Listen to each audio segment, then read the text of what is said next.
Okay, and hopefully we are live and everybody can see us and all of that. We're just coming from on YouTube today because I could not get the Facebook thing to load properly. Been having issues with that for the last couple hours at least. Um, so hopefully YouTube is going to hold out and everything will be fantastic. But anyways, hey, welcome everybody to the show. Thanks for coming. We got a pretty full house tonight. There's me, of course, Game Master Roger in my neighborhood. We got Jason to my right. To the right of him is Chloe. This is my daughter. I don't know if you guys have. I know some of you guys have met her and know who she is.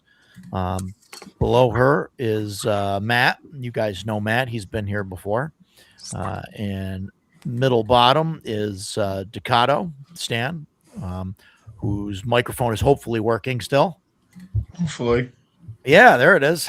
and Yeah. and then directly underneath me is Mike with Thunderstruck Workshop. Fantastic 3D printed terrain and all sorts of fun stuff. So, Mike, and while we're on that, I want to tell you, I tried assembling. I print and assembled a bunch of those torches. Didn't do well. You're selling them for what? $10 a piece Yeah. on Etsy. Yep. I think I'm going to buy a few of them from you Uh, because I put 8 of them together, and I think 3 of them work. so And by me, I mean I it was a group. so I effort. will tell you, Tom's method. I followed his guide, and Yeah. then I did it totally different because his method didn't work for me. And trying to put tape inside of there once you've glued it together is a lesson in futility. I'm sorry, but the tape is like it sticks to everything, and it curls right. up on me. All right. I put I put 2 together, but nobody knows about the first one. The second one I got together, it worked, and then when it got to the game table, it didn't work. And then, like an idiot, I just decided, oh, I'm not going to use it at the table at all because it didn't work. When I could have just used it as the torch, but I couldn't get it to turn on right. And then Ken was Ken was really going How and much tried tape? really How hard much to put tape them did you together. use inside of it? Because I used I think when I put it together, I put 4 pieces on the bottom, or 4 pieces on the top, and then like 5 pieces on the bottom. Oh wow, yeah, not that much. Yeah, well, it gets good contact, Yeah, and the yeah. battery stays in. It's got good So contact. I don't know. No, Ken, you're amazing. He lined them up and did the assembly line and put them together while we were hanging out Sunday. So, And but they yeah, didn't work. 50-50. Is that Ken's fault? I don't think it's Ken's fault at Oh, all. I okay. don't think it's Ken's fault at all. No, At no, least you're not passing the think it's- buck. no. I think it's the way that we were putting them together, the way that they're getting assembled. Like you said, I think Tom's method doesn't. I think it needs more tape and stuff like that. But I like them, but the design isn't great. yeah, no, they're cool, and I don't know how else to. The people that bought Fix them from me, them. I sent them all a message about them saying they're brand new. They're not tested much with me. If you have an issue, just let me know and I'll fix it. Because I thought I heard you blaming it on Daggerheart fans or something like that. Oh, it's Daggerheart. That's what it is. That's what it is. Thank you. Matt. so I it is appreciate Ken's that. fault. It is Ken's fault. So what? Yeah. Before we get into the main topic, what's new with you guys? What have you guys been up to? What have you guys got in the mail? What have we backed on Kickstarter? But I guess we'll go around. We'll go around. So we'll go to Jason. I got a couple of things in the mail. Yeah. I don't even know what the hell they're called anymore, but they're the Shadow Dark magazine things. I think it was Mike that was talking about them last week. Oh, you got the Oh. ones off Amazon? Yes. Yeah. And they immediately infuriated me. Why? They are not the same size as the No. Shadow Dark book, No. and they're not full book size. No, They're I this know. odd size that don't match. They don't fit in my cubby back there. They don't fit on any of my shelves properly, so I've got them laying flat on top of a box. And every time Yeah. I buy them, it makes me angry. And I'm like, I wish I had not gotten these. But other than that, they're fine. They were interesting. I went to a local game store and I saw this on the shelf. I already told Roger this old tale of woe. I'm a big fan of the Legend of Five Rings. I really liked fourth edition. I had most of the books, played it a lot when I was in Alaska, but then when I moved to New York, I couldn't find anybody to play with, and I needed to trim down, so I sold all my books. But I saw that box set, and I thought, cool, I'll check it out. Let's see what it's got. It's not good. It's a Fantasy Flight production. It's got their proprietary dice that everybody grumbles about. So it's Genesis system. Yeah. But I opened it up and like I started, paging through it and I'm looking at it and I'm like, I'm not feeling this. And I couldn't figure out why. And I was thinking about it today and it dawned on me. It's fifth edition. It doesn't use the fifth edition rule set, but it's all flash and no substance at all. It is just not for me. So kind of lost out this week, kind of a bummer, but what are you going to do? Not a big deal. Let's put it on the shelf and never look at it again. Or I'll give it to Roger for the auction. There we go. That's what I'll do with it. It'll be gone in June. I won't ever have to think about it, along with those two stupid magazines. Oh man, that's all I got. I thought I said that they weren't standard sized. You probably did. Yeah. But I hear something like that. I'm like, okay, it's no big deal. But then I get them. I kind of like the reality sets in, and I'm like, oh. Paul is saying the 4E L5R books, $200. Yeah, they had a very short run. It's like I was saying before when you and I were talking about just this box set. It's a very niche product. It doesn't have a huge appeal, but the fan base is really solid on it. And so, yeah, man, I wish I still had all my fourth edition stuff. That was a good product. Really liked it. Yeah. Wow.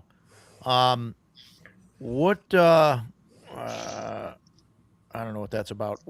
Chloe, what do you got? You got something today, right? Whatever you've bought in the past, and you gave me this weird book.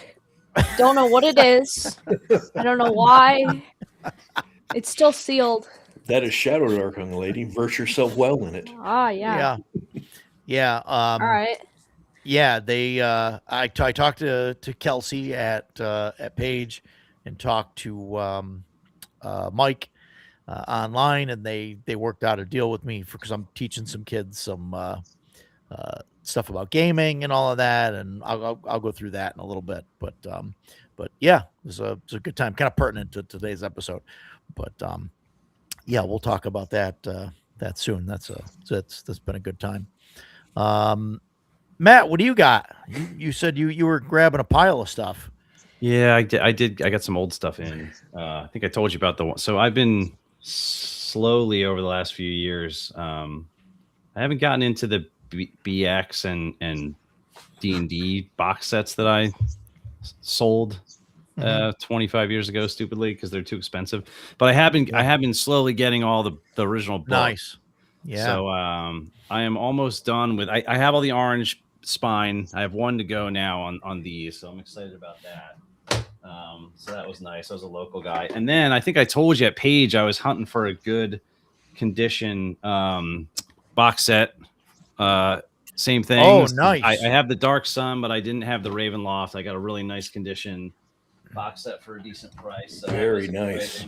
That's cool. Kind of randomly, somebody was selling. This is like I didn't have this one. I have the first and second edition, but this is like the enormous 20th anniversary one that they do PODs on. Someone was selling this for $30. I couldn't pass that up. So that's cool. Yeah. So no Kickstarters really. But I was spending my money on old stuff instead the last few weeks. So we I know Jason and I we backed Streets of Magic. I don't know if we talked about that last week. Yeah, I saw that was live. Yep. Yeah. Vix game. Yeah. Oh, I've been backing stuff on Kickstarter and BackerKit like a fool the last week. There's been all kinds of good stuff going up. Yeah. But yeah. Zine Quest is dangerous. Yeah, I try just and not- like not look because there's a lot of good stuff, and you can get into $10 zines, but it's like, oh, you can get the whole set is printed on special paper and sealed by the Pope for $99 plus $20 shipping. Yeah. Some of it's good stuff. Matt, with your original cover first editions, are you getting it because you just want them on the shelf, or do you like those covers better? Well, I'm getting both. I'm filling out the collection of all of them. I started with just the orange ones, and then I got a good deal on a couple of those. And I'm like, I don't like having an incomplete collection. It irks me. Yeah. So, Yeah. okay. Yeah. And I have like the 2E stuff. I picked those up. So it's just, it's stuff that I wish I wouldn't have, I wish I wouldn't have sold 25 years ago. So, Yeah. yeah. So it makes me happy when I see them on the shelf. Yeah, it's like a fool or like a Roger. Yeah, he's no fool. No, I'm not. Sickness. I'm not like a Roger. Roger's a whole another level of sickness. I have like a curable sickness. Roger's is incurable. So it's terrible. It's terrible. You guys should see the Kickstarter that showed up to my house this week. We can't talk about it on air because it's something for Gene that's not gaming related directly. But yeah.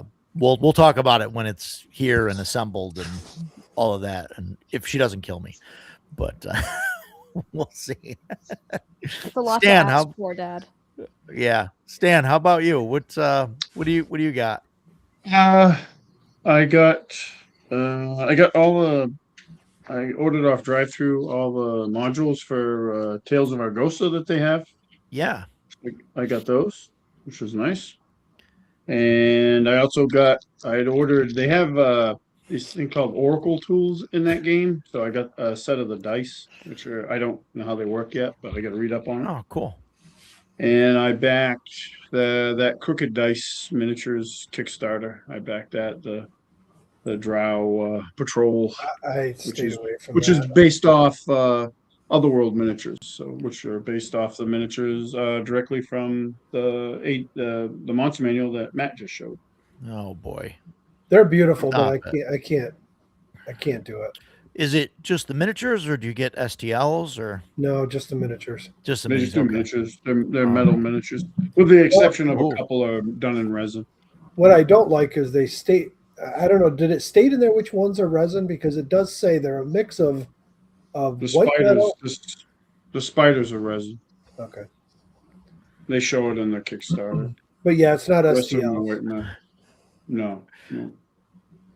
What, They do.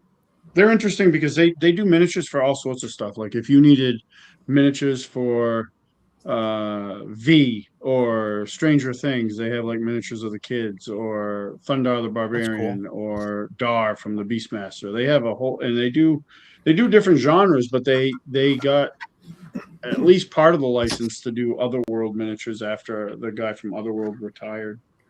That's cool. I think they actually helped Otherworld with their skirmish game too. They have a miniature skirmish game, and I think they helped with that. I love their miniatures. At one point, I wanted to go and buy like the whole set of all of the pig-faced orcs, but once you put it all together in a cart and realize you're spending like freaking $350 for about 30 miniatures, it just I don't know. They're pricey. They're beautiful, but they're pricey. Yeah. That's like Games Workshop pricing. Right. And considering I print all Good my own stuff. stuff, it's not worth it for me. Yeah. What do you got, Mike? You have anything come in or new? So it's funny, you talk about Kickstarters. Like Matt said, he's gone a little nuts. So I'm looking at my Kickstarter page right now, and of course the add-ons. Yeah. I backed the Secret Tomes core set, $150 for the 3 of them. The League of a Dark Few, the Shadow Dark Zine one. I don't know why, but I backed that Shadow Timer, the app. It was only $3.60 or something. Okay. Yeah. Oh yeah. All right. I backed that Cardras in the Hive zine for Shadow Dark, the 3 of them. Yeah. I backed Dark Space plus the 2 zines. Yeah, me too. Parallel Shadows. That's Zach and Jen Glazer's company. That's their Shadow Dark. They got a Kickstarter for their first zine with the Shadow Dark adventure. Yeah. I backed Under the Hellfast Spire by Bob the World Builder. Monastery of Misanthropy from Tom. Yeah, I back that. Yeah, I backed that too. Yeah. Femoria, the Adventure Anthology, and then today I added Tower of Rhymelight. So we sat down and figured it out, and not counting my POD stuff and everything else coming in, I've got $700 worth of Shadow Dark stuff just on Kickstarter right now. Wow. That hasn't fulfilled. Wow. This came yesterday. The GM Companion. Yep. Yeah, it's cool. Yeah. This came yesterday. The Shucked Oyster. Oh yeah, that's good stuff too. And then this one, I'm not sure what I'm going to think about this one. Life Paths. Oh, I don't know. I haven't seen that one yet. I've seen it out there. I haven't looked at it or anything. This one's interesting. The player goes through and you follow these charts, and it's pages and pages for each class, and it basically comes up with a life path and basically makes a background for characters. It's nothing that I might use it as a DM for NPCs or something, but Sure. I thought I'd check it out. It wasn't much more for the POD than it was for the PDF, so I just got it. Yeah. Yeah. Sure. Other than that, cool. just been printing a lot. You think that's fiddly to do that, to do like a backstory thing there? Or yeah, there you go. That's what that's what I was getting at, Ken. Traveler character creation for Shadow Dark. Yeah, except you can't die. Yeah. Yeah, I don't know. We'll see how it is. Yeah, let me know. Let me know if you can use it. I printed a bunch of stuff this week too. Printed a bunch of these. These are the ruined. Oh, that thing's cool. I Yeah. was looking at that earlier. Yeah. Well, I couldn't print just that without printing the regular ones too, the unruined Yep, version. Sure. Yeah. So Sure. this stuff will be at Central New York. I got to get these painted this week. I've got 2 of each tower here. I got tons of portals. I got all kinds of stuff to paint. Yeah, what fun's a game if you can't die in character creation? Yeah. Cool. Yeah, good times. So yeah, I got some stuff. I got I backed this, and this came in today. The Mycologist primer. We know who that's for. Yeah. So I bought the Herbologist primer, and then they Yep. did a rock one, gemstone mineralogist primer probably, and then they did Mycologist, and they're pretty cool. They have like a bunch of stuff in here, and they like it's real. I mean, most of it's real. Like like this is like with a mushroom or whatever called turkey tail, right? And so it's like here's like a real drawing of it, and it gives you like some of the properties and whatnot of it. But then it's it's got magical properties as well to it. So that's that's kind of that. What is what is Restream, that this? thing's being weird. Why is Matt, are you trying to add are you there? Is it frozen? Oh boy. Sorry, Matt. You were still there and like frozen. Yeah, I'm good now. Sorry. That was weird. No, that's fine. I Computer was like, gremlins. wait, what?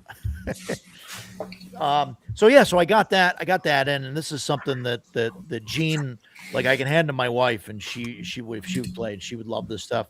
And Chloe is even into some of the mushroom stuff and things like that. At least pictures of mushrooms. I don't know. Yeah, that's cool. How is that one? I thought the herbalist one was pretty cool. It's the The herbalist same thing. The herbalist one is awesome. The mineralogist one is pretty cool. This one I just got today. I've only kind of flipped through it.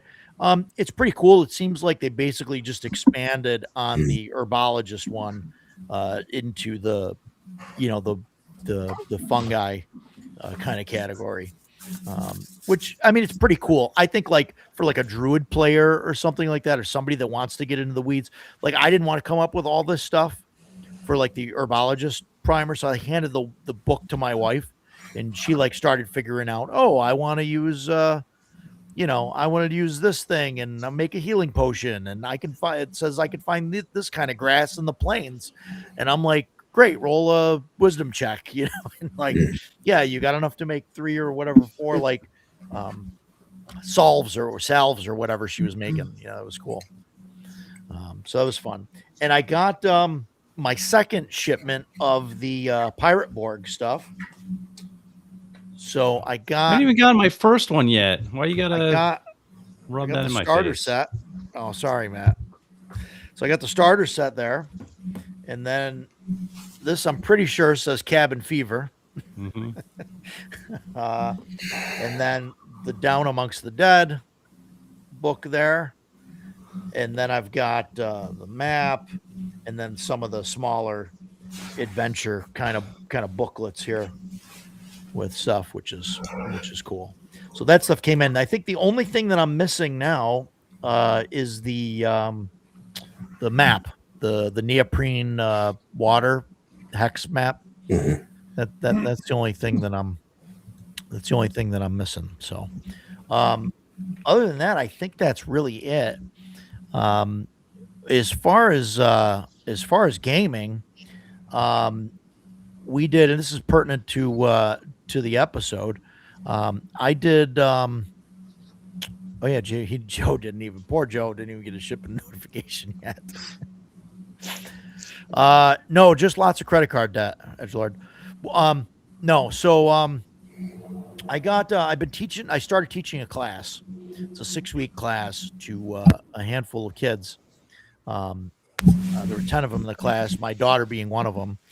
And the first class, so I've got 2 hours a week. So I started with doing history. So the first kind of class I did was the history of Dungeons and Dragons. I started talking about chess and like different war games and, Prussia and all of that, and all the way up to, modern day, basically. And that was interesting. And so we're going to try some like older games and some newer games, some different systems and things like that. But I figured that was, pertinent to today's topic. So, but yeah, it's been fun so far. What did you think about it, Chloe? Did you enjoy it? It was interesting. There's too many people with really long names. Yeah, in the history, yeah. But also my classmates were also stabbing me with mechanical pencils. So yeah. So what about the class though? You think it was fun? You think It was everybody enjoyed it?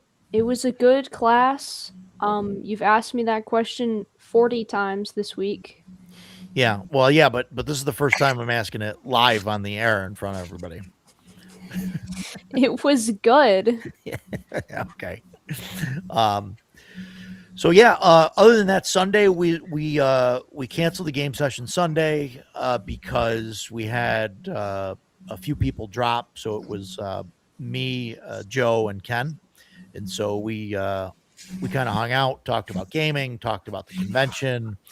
We stopped by the hotel. We looked at some stuff over there for that. Looked at the conference room and played with watch Ken play with the torches, assembling torches. So that was a good time. It was a good time. Talked about the game a little bit, and then this Sunday, I think we're going to have our big Shadow Dark meeting and talk about how it went and how it's going to go, and we'll see where everybody's at. But what about you guys, Jason? I know you were out of town, so no gaming for you. No, but I did have a really interesting gaming adjacent conversation on Sunday. Really? I was one of the people that was not available for Sunday because my wife and I went and had tea at a local historic museum from the 1800s. And so, we dress up, it's not really cosplay. It doesn't matter.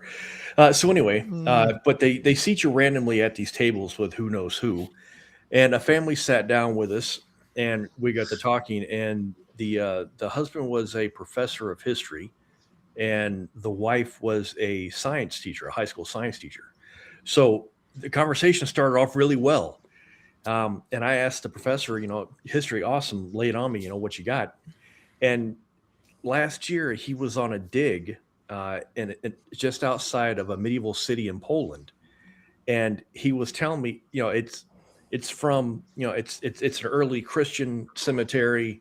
And I was like, so about 1100s then. And his eyes got really big. And he went, yeah, how'd you know that? So I had to tell him, okay, here's the deal. I play Dungeons and Dragons, and it's ridiculous. But when I was a kid, I focused more on the fantasy stuff. But as I've gotten older, I focus on the realism, and I'm reading all these books and all this. And I said, I'm reading through a book right now that takes place in early Christian Poland, and that's Baptism of Fire, which we talked about last week. So we started talking, and he's laying all these facts and names and dates on me, and I was eating it up with a spoon, man. It was an awesome day just talking to that guy. Nice. And I would have not had any idea what he was talking about if I had not been reading Baptism of Fire. I just thought that was amazing. That's cool. That's cool. The timing of that. Yeah. Chloe, no real gaming this week, right? You guys play a little like I don't know if you wouldn't consider role playing. It's kind of like LARPing though. You guys do that game of I don't know, what is it? Killers? It's not Killer, I know that, but They wrote me into a murder mystery game. And you guys so you guys do We walk around until somebody hits you and then you die. That's the whole point. But still, it's a game. It's gaming adjacent. It's I mean, realistic. I don't know. You've played D&D enough. I mean, that's really what people do is walk around and kill things. So, it's not, fair. Matt, what gaming you've been up to? Didn't really get any role playing in. I did play the Simon Stranger Things game. It's probably 5 or 6 years old at this point, but finally got that tabled with the family, so we played that a few times. It's not bad. It's kind of like Horrified. It's like a pick up and deliver. Yeah, it's not bad. Yeah. And then I've been playing Absalom on Steam. I don't know if you guys PC gamers at all, but it's by the guys that made Streets of Rage 4. Okay. Oh my God, it's so good. It's like got its hooks in me so fast. It's like it's a roguelike Streets of Rage 4, basically, like a fantasy, sort of like Golden Axe. It's so good. Yeah. It's great. You're saying the only I'm not big on like the roguelite kind of games usually. I've played like a handful of them, but I love like Streets of Rage 4 and Golden Axe. Like I love those. So yeah, you'd like it. If you like Streets of Rage 4, you'll love it. It's really good. Yeah. Yeah. I'm gonna have to check that out. Two player local co-op or online. Yeah. That's cool. Yeah, even Ken is saying it's good. So that's cool. Yeah, good times. Stan, what kind of gaming have you been up to? Thursday night group, we just got together and converted our OSC characters to second edition to play Ravenloft. Last time we used OSC for it. This time we're going to use second edition. And then on Sunday, I ran my Cast Crusades campaign, so we got to play that. Session 80. Yeah. Wow, 80. You gonna do something big for like session 100, or is it just gonna be another? They're gonna burn all their books in a pile. We were talking about my son and I were actually talking about that because we were like trying to figure out the way our current schedule is. If we keep to that for the rest of the year, we'll fall just shy of 100 before the end of the year. So he was like, "You need to squeeze in like an extra session so we hit 100 this year, and then we should do something really cool." And I'm like, "Yeah, we should. Like, we should make a thing of it." So I got to I told Roger and Jason, I got to test drive my modifications to the CNC save system. That worked pretty well. So we're gonna keep playing around with that. But it was fun. I had 4 guys at the table. Nice. Mike, how about you? Any gaming last week? I know you've been busy. No. We I had 2 of my players cancel out in the last day before. So it was just me and 2 of the players. they still came over and we sat and we sat around and talked, went through, just like you, we had decided we were going to talk about the game, but we decided to use this opportunity to see what people thought so far. Yeah. They both like it. They want to keep going with it. They want to expand on it. We'll see, though. I mean, one of the guys is very much a 5e type of player. And Sure. He likes Shadow Dark, but he's he's playing a cleric, and he's already hating the fact that he can lose a spell, fail a spell.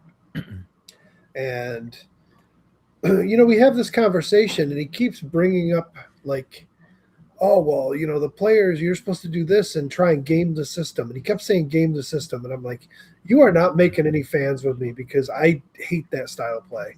Yeah. Well, he goes, that's what you do when you play a game to win. I go, but you don't play D&D or you don't play to win.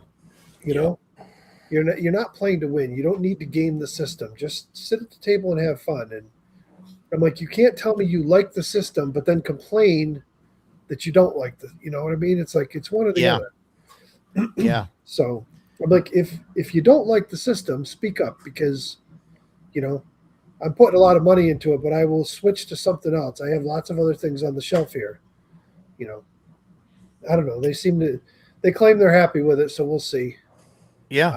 Yeah. That's good. My other two, hopefully it works out. I don't know. I have a real lack of enthusiasm from two of my players, and it drives me nuts. I mean, they are the type that you don't hear a word from them. They're just ready to show up and be entertained on Sunday, and it kind of irritates me with 40, friends that I've had for 40 years, the fact that I don't hear from them all week until it's game time, and they're expecting to pretty much come and be entertained. Yeah. So Yeah, no, and we've talked about that before. We've got all different kinds of players, and some of them are, and they've stated this out loud. They're players that as soon as they walk out the door, the switch goes off. yeah, And they don't think about their character, the book, rules, anything until they walk in the door again. Like that. I mean, we've got 2 sessions in, and I was sick 2 weeks ago. And then this week we didn't play. So we had 2 weeks off. And in those 4 weeks, those two players have yet to read the rules. I gave them both copies of the quick start. And I took the core rule book, and I just took the players section out of it and made a PDF. And the one guy was going to print player copies for the table. He's got them. And he even told me, oh, I forgot them at work. And I go, so if they're sitting in a pile at work, that means you haven't even looked at. No, I didn't get a chance to look. And I'm like, yeah, but you had a chance to go to the brewery 3 times this week. And, yeah. I don't ask for a lot out of them. I just want some participation and a little bit of enthusiasm for it. We got Brian Shutter in the chat. Just want to give a shout out. Say, hey, thanks for coming and watch us. We had a player like that. It wasn't Roger D. I mean, Roger and I were playing a game of The End, one of my favorite settings. And one of the other players had borrowed Roger's books, and she had it for 6 months. And when we started the first session, it was absolutely clear she had not read a single page in that book, and I wanted to throw her out the window. Oh my God, dude! If you're going to play in the game, please, if I'm DMing, do me the courtesy of just having the roughest idea of what you're doing. Especially if you're going to borrow the book. Right. Unless it's some it's an introductory thing. Hey, this is the game we're going to play this weekend. Everybody sit down and let's learn it. That's a different situation. But, oh boy, yeah, that chaps my ass, man. Hopefully, Brian Shutter will be at CNY.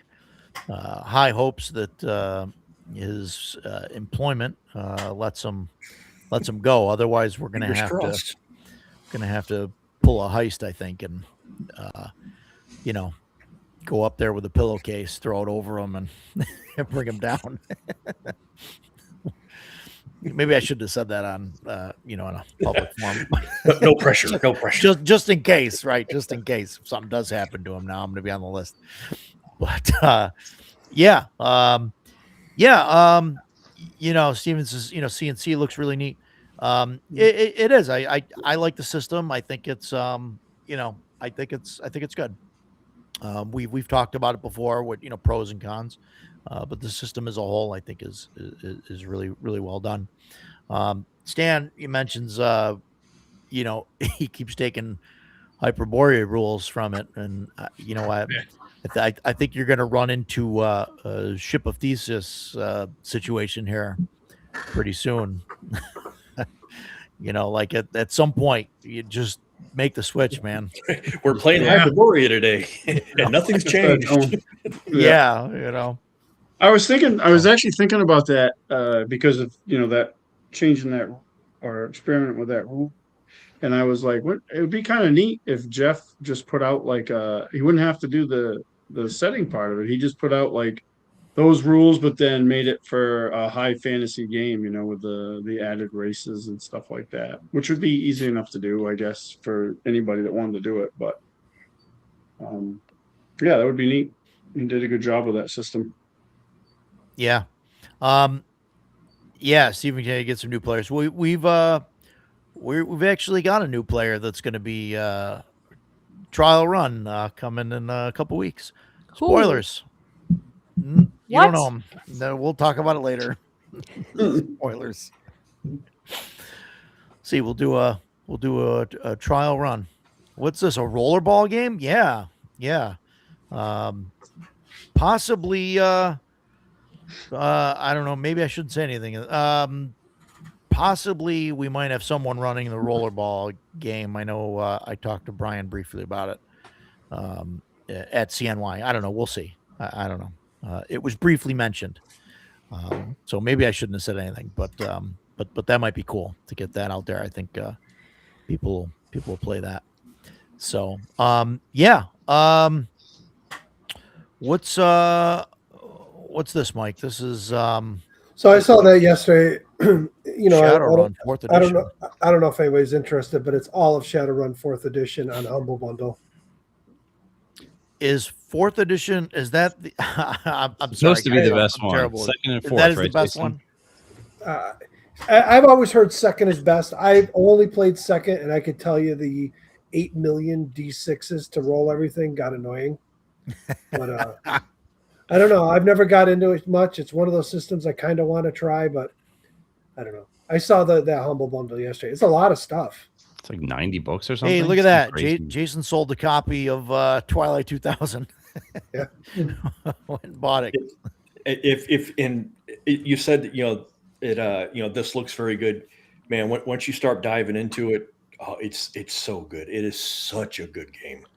Yeah. Well, I'll tell you what. I told you I've been watching the Glass Cannon podcast, their Shadow Dark one, and I think episode 9 or 10. I just watched it the other night, and they have an ad in there. They've been they run ads for their like Delta Green game and stuff.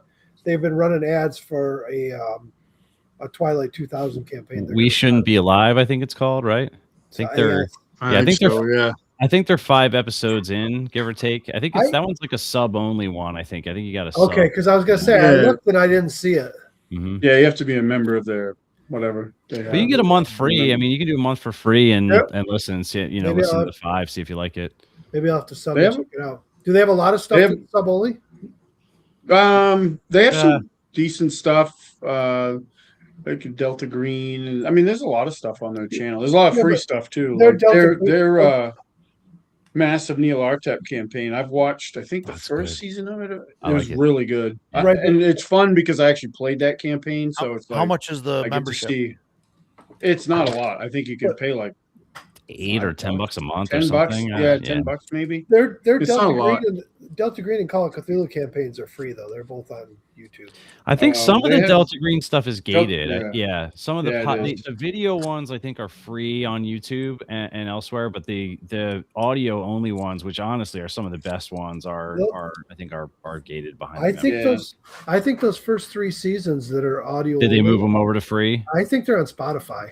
Okay, yeah, they're really Because, good. Originally, they did the first season of Delta Green for free, and then after that, it got gated. Mhm. Yeah. It was really good. Like they did a great job. I like their stuff. I find them entertaining to watch. It Yeah. doesn't feel like, I don't know, like watching Critical Role just feels scripted. It doesn't Oh, feel sure. what Like friends really playing. worked for them. This feels like friends playing. Right. The newest yeah. episode Yeah. was hilarious. It was I, Yeah, so, it's I'm not good. there yet. so funny. What really worked I for gotta them, I check it think, out. is switching to Shadow Dark because they were Pathfinder mostly, and they were fun. I listened to their campaigns, and well, the first one, Giant Slayer, the rest of them I didn't listen to, but they would get really, really bogged down in the mechanics of the game, and they're not playing for a long time. Like they probably have like an hour of play time, sometimes a little Yeah. bit more. So like when you're spending 5-10 minutes of trying to figure out, how the hell something works. It's like they used to get bogged. They used to try to teach rules when they first started Giant Slayer until they got friends with like the Paizo guys, and they were like, "Yeah, not really that good at it." You don't know the So, rules yeah. at all, so maybe don't do that. So They probably don't do should that. try and teach rules because they don't even know the Shadow Dark rules. The great thing about it was they Yeah. switched it though, and they had this guy that watched, and he's really good with the rules. So he would like send them corrections after an episode. They Oh, had nice. a bit called they did a bit like every week called "We Are Stupid." We are stupid. And because they would frig something up and they'd correct it. And I they're definitely good. gotta watch some more of their stuff. I've watched some of their Shadow Dark stuff. It's pretty good. But I saw I Matt. haven't- Matt did a little short apologizing for screwing up Magic Missile because.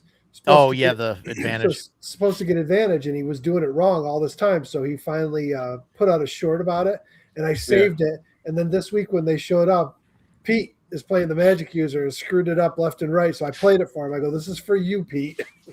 So Nice. I think it's interesting, and a couple of you guys will get this, I think. But like, if you ever want to see the difference between a DM that is like forcing himself to run a game system that he doesn't want to run versus like someone that's running a game system they're like currently head over heels in love with, like Troy LaValle running Pathfinder 2e and Gatewalkers was just so over. They were miserable. Yeah, Like, but I mean, yeah. he in particular was just like he was Yeah. running it like it was his job, like not like it was something he enjoyed. Yeah. And then watching him run Shadow Dark, especially this last episode, was like it's like just a total night and day difference. Yeah, for sure.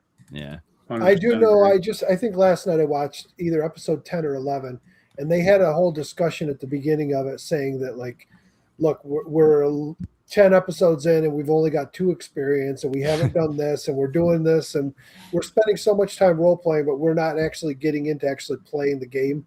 So I'm curious to see going forward how it changes because they did say they wanted to do more combat and do more things that actually take advantage they of have it. to commit to doing a dungeon, right? They're sort of like exploring hexes, but they haven't really committed to like, clearly he's got some locations that are meant for more Shadow Dark geared adventures. So yeah, once they get into that, I think we'll see that a little more. Most of their stuff was like because of the way the rules are, which this isn't a complaint, but it was like you said, exploring those hexes and then trying to survive. Like, oh, we got a forge, we need supplies because they're running out of supplies, and they just kept going. And and you'd see in the comments people were like, "You guys need to go back to town and carouse," but they hadn't really done. They weren't going to get much. So they do all right, and it's kind of a good example of how you can actually do Shadow Dark with a more long form style. So Yeah. So if you guys were going to introduce a new player to the game, would you have him go to YouTube like before he showed up, or he, she, whatever, shows up to the Nope. thing and say, "Hey, watch this character creation video," or "Watch this"? No. Everybody's shaking their head. No, Not with Shadow No. Dark. Well, There's I mean, with any system, right? there's If plenty you're of gonna- systems I might send them to learn a little bit about basic rules or whatever, but with Shadow Dark I would. Yeah, It's so easy. right. to Just run. teach it at the table. Yeah. No, I wouldn't do it with any game because you just run the risk of having preconceived notions at that point. Yeah. And you're like, here, I watch agree. this character creation thing, and next thing you know, they're watching Critical Role, and they think that's Dungeons and Dragons. Yeah, And I don't mean that to be like snarky, but I mean like Yeah. it's a YouTube feed. Oh, you like this video? You might like this too. yeah, sure. So for me, that's what we're running into. Yeah, So one of the things, like with that, like I taught my son how to play when he was little. He was probably maybe 7 or 8. He started playing, and then a few years after that, we weren't really as a group getting together much. So he wanted to like dip his toes into running games, and I asked, so he did. He'd run like one shots for me and stuff. And I asked him after a couple. I said, "Hey, how because he was a big, he still is. He likes season one of Critical Role because that was the only season they did that's actually good." And I was like, "Well, did that hurt or hinder you?" And he said it actually kind of hindered me because he's like, because between like watching Matt Mercer run a game and watching me run games, he's like, you guys just make it look easy, and then I have to do it, and all of a sudden it's like all the stuff you don't see, and as we all know, juggling all the plates, Yeah. and it kind of hampered him a bit. I'd like him to come in cold, and my son watched us play. He would come in and watch my group play, and then eventually I just started playing games with him. And he was young. He joined our group, but he played like an adult, like even as a young kid. Like Yeah. now he's 21. But Yeah. Well, what do you think is the best way to get like kids into playing the game? I mean, I tried to start with like my daughter, like when she was younger. We played things like No Thank You Evil or things like that. They're really simple and fun. I would say you gotta like find something that obviously appeals to them, right? And then go all in. Like when I started, like we were playing, actually technically we started with the 1E Pathfinder beginner box set. I bought that. That was actually a really good product. We started playing that and he really liked it. And then it was on me. I just didn't keep it going. And then eventually, I was running 5th edition and he joined, I started running it for him. And I knew and I think I've told this story before, but I knew I was competing with video games. So my thing was just to make it as immersive as possible. And I did it. That was like, miniatures, terrain, and a lot of like the role play stuff. And that really worked. The great thing about kids that I discovered through this was they're like sponges. So like if you show them a way, they're going to, like, he and I would play, like I said, solo games. Like we'd play just him and I, and we would probably play like 5-hour sessions, and 95% of it was in character. And I remember sitting here one time after a game when we were talking about it, and I just told him, I said, dude, I'm really like, and he was young, like he wasn't even a teenager. And I was like, I'm just really impressed with like how you play. Like I'm like, most adults don't role play to the level that you're doing right now. And then he just kind of looked at me like I was stupid, get used to that look. That's And yeah, he's not too far off the mark. And but what he said to me was, he's like, I don't know any other way to play. That's how you play with me. And I was like, the light bulb went on and I was like, oh, okay. And yeah, I just tried to make it as immersive as possible and fun. You obviously got to make it fun, I mean, that runs for adults too, but especially when they're starting out, they want to have fun, and you just, those things that I thought they worked for me and my son, I guess. Yeah. I think a lot of that is the natural propensity of children to be absorbed in the moment. Whether it's a young girl playing house or a boy playing GI Joe out in the mud in his backyard, she is the housemaker. She is the princess. He is GI Joe. And so when you bring him and you sit him at the tabletop RPG and you say, you're Ragnar the fighter, here's your sword, have at it. That little boy or that little girl is Ragnar the fighter for that next 3 hours. And so I think when you start them young, you're going to get that full involvement so much better than you will for if an adult sitting down and playing for the first time, who's maybe a little awkward. I don't want to feel goofy or whatever, and that stops them from having fun. It stops them from playing. Yeah, I think that's definitely more an adult problem than a kid problem. The adults don't want to be like a weirdo, whereas we're so used to being weirdos at the table. You know what I mean? It doesn't bother anybody anymore. Absolutely. Yeah. Chloe, what do you think about that? What do you like? Obviously, we've played some games and stuff. Is it weird to act as like in character for you, or was it? Mostly Really? just because it's a table with a bunch of people that I don't know. Yeah, right. That's right. normal. It's interesting. Yeah, I mean, I've ran for like her friends and stuff, and I think she seems more comfortable. But I've seen her in some of Matt's games, and I mean, Matt runs an amazing game. Matt, she doesn't stop talking about the Vaults of Arn game. You know, I got so- high on crystal meth. the It's like- stone, the yeah. mushroom. yeah, Not the one where you jump down the first pit Awesome. and maybe run the whole module backwards. No, you don't talk about that one. When did I do that? that was awesome. That was the Morkborg. The pit with fighting one we did. weapons on the Morkborg. hands. Ah, We went through that backwards that's great. because you decided to jump down in the pit and go. That was There, supposed to be the first end. room is like this. Second room is like this pit. There's this pit, basically a pit fight happening in the middle. There's like a pit, and you know, so the idea is you can get thrown down it. And somebody was just like, "Yeah, I'm just gonna jump down the pit." So then we got to run them, and there's like the modules designed that if you go down there, you can circle back through. But basically, they just all jump down. They're like, "Well, I guess this is what's happening." So, and it's funny, like that's what I was gonna say. Like I think when I think about like bringing people into RPG, especially younger people. The thing that makes it unique is compared to a board game, like if you play Monopoly or chess or something, it's like you can only move like this. You draw one card, you do this thing. It's all like hard parameters. And then a role-playing game, especially if you pick the right one, is like, what do you want to do? You can do whatever you want. And like, so for my son, like DCC was his gateway in, and he got to be, you know, a fighter. So he has this deed die, and it's like, oh yeah, you can just say whatever happened. And he's like, I can just say whatever I want to. I want to kick this guy's spine out and have it hit this guy. And it's like, then that happens, and he's like, you know what I mean? And it's like you're not used to playing games where you have that kind of freedom. So I think that was like really engaging for him. Yeah, that's cool. Yeah, DCC is probably on my my short list for like teaching to kids or whatever, or bringing people into the hobby.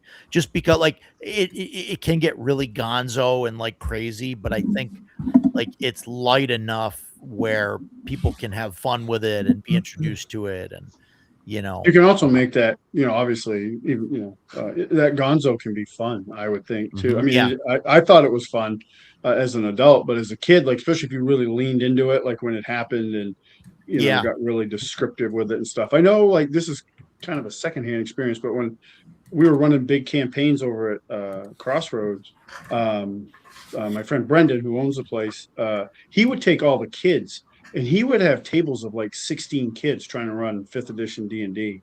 And all he would do is he's really good at narrative games anyway, narrative play. They kind of developed this narrative style where they would like roll a die and he's like, okay, what happens? And they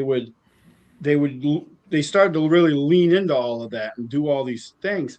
And then one time, because my tables were like, and the other tables had more terrain and miniatures and stuff like that, they wanted to run a game. They wanted to play one game where it was more like that. And he ran one game for them like that. And they wanted to go back to the narrative style. So they really got into it. And some of those kids still play. Like one of them, he was kind of a little bit of a problem sometimes at the table, but he was also way more into it than we thought he was, because he had my friend Brendan for his birthday. He asked if Brendan would run a session for him and his friends, because they were still like wanting to play and stuff. So that was the story aspects of it and things that would happen. That was really cool to see. Edgelord Easy D6 is on my list too for something to be easy for kids or whatever. I think I think there's a lot of systems that are out there that'd be, you know, that'd be great. You know, there's a couple that are real good for it. I mean, when my kids were like 9 and 10, I started them with Hero Kids. And Hero Kids is like a super light D&D style game. Yeah, but if I remember correctly, you're like the Scooby Gang or whatever. No, I think isn't that one or no?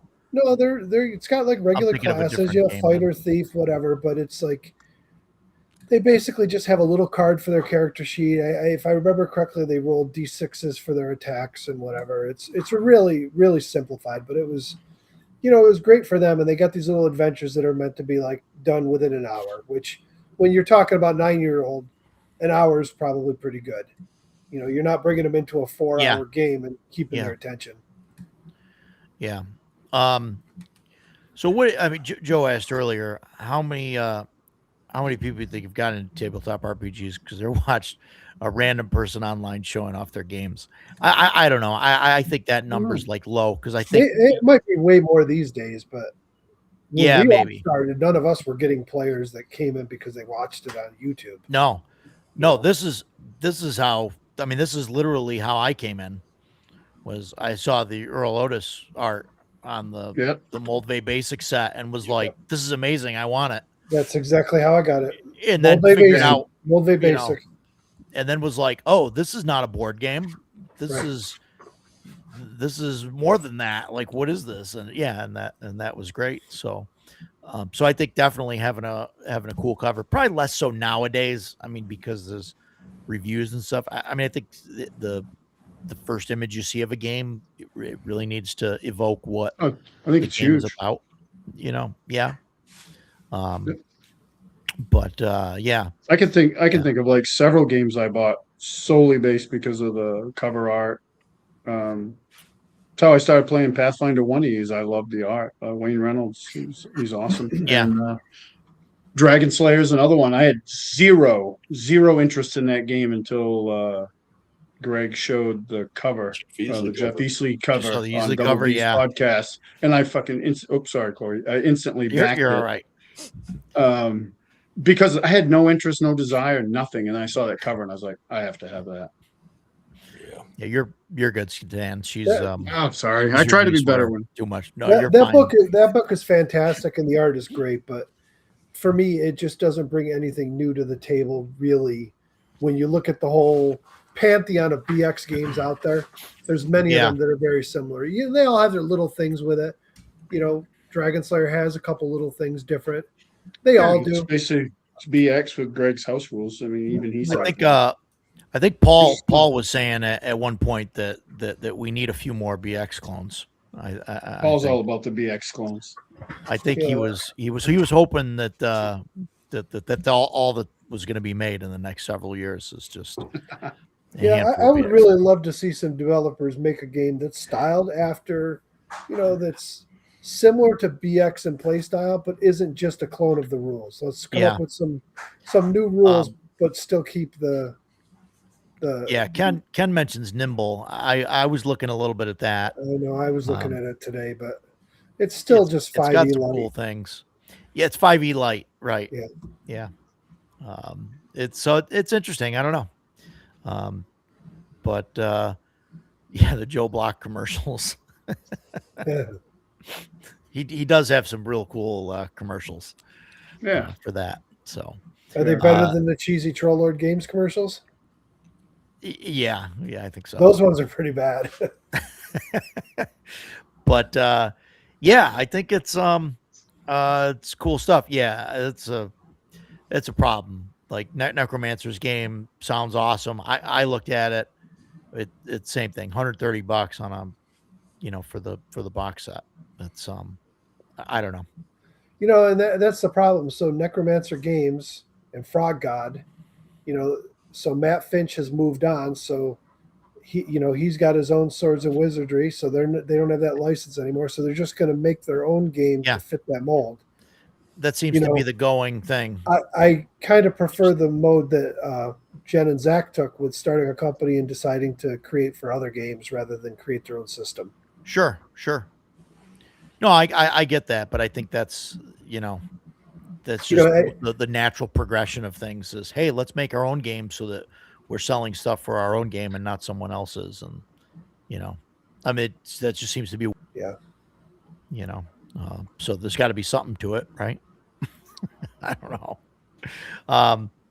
So yeah, it's interesting. When I started thinking about this episode earlier, thinking about like kids coming in and like, adults coming in. And I think there's a lot of people that have come in. Obviously, a lot of people came in, 2015 or so, whatever, right? That's when, Critical Role hit. And then shortly after the, Stranger Things and like people, and I think the Critical Role, people watching that came in because they thought it was over the top.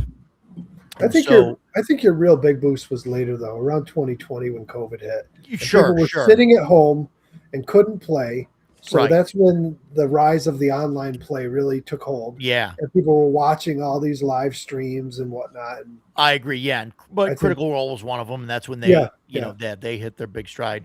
But people look at that, right, and so they end up coming into the hobby. And I've always been like, they call it the Mercer effect, right, where like people watch, and then they see all the stuff and they think, oh, D&D should be a big production and all of that.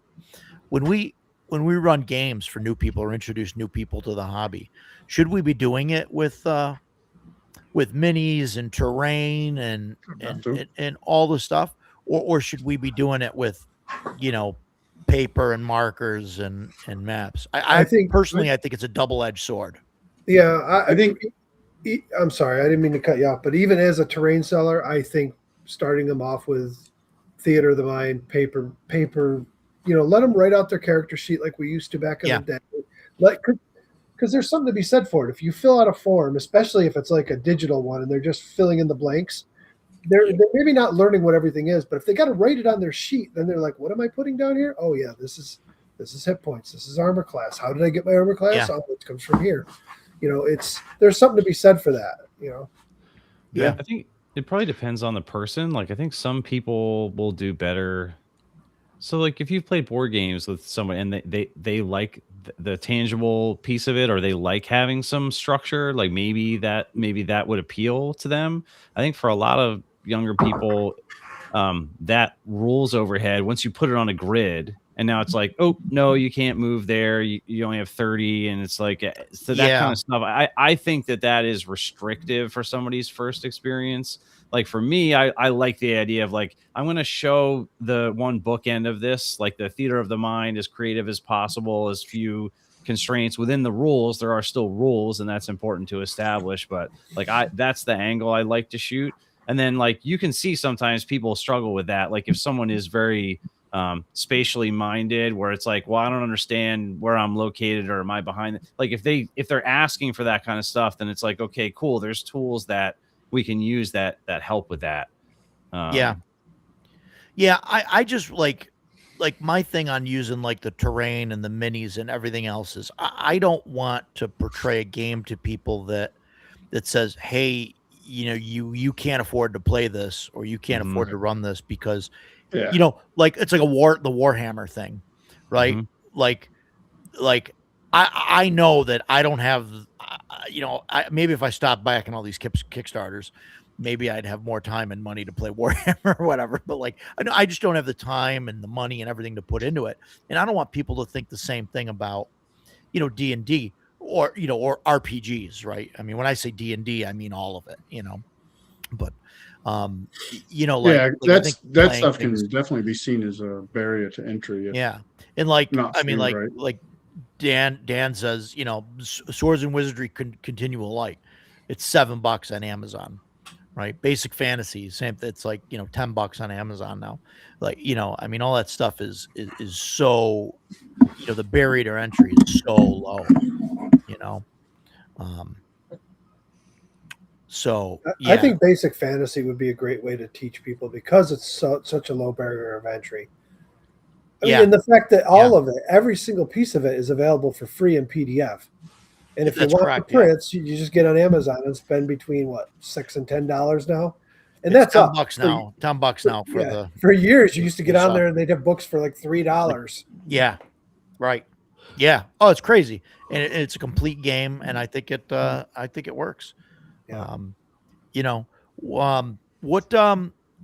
What do you think, Chloe, about like minis and terrain and all of that? You've seen some terrain setups and all of that. Do you think that's important for new people coming into the game? I don't think it's that important. I think it's helpful, but it's not something that you like need. Yeah. And like, that's what I'm trying to and like these kids that I'm doing the class for, right? Like I know one of them just spent like $200 on, well, his parents probably did, like $200 on the 2024 core books. Oh, they're not 2024 anymore. Or whatever. They officially changed the name to 5.5 edition. Did they? Yep, it's official. Well, they're doing it on D&D Beyond. Yeah, but Yeah.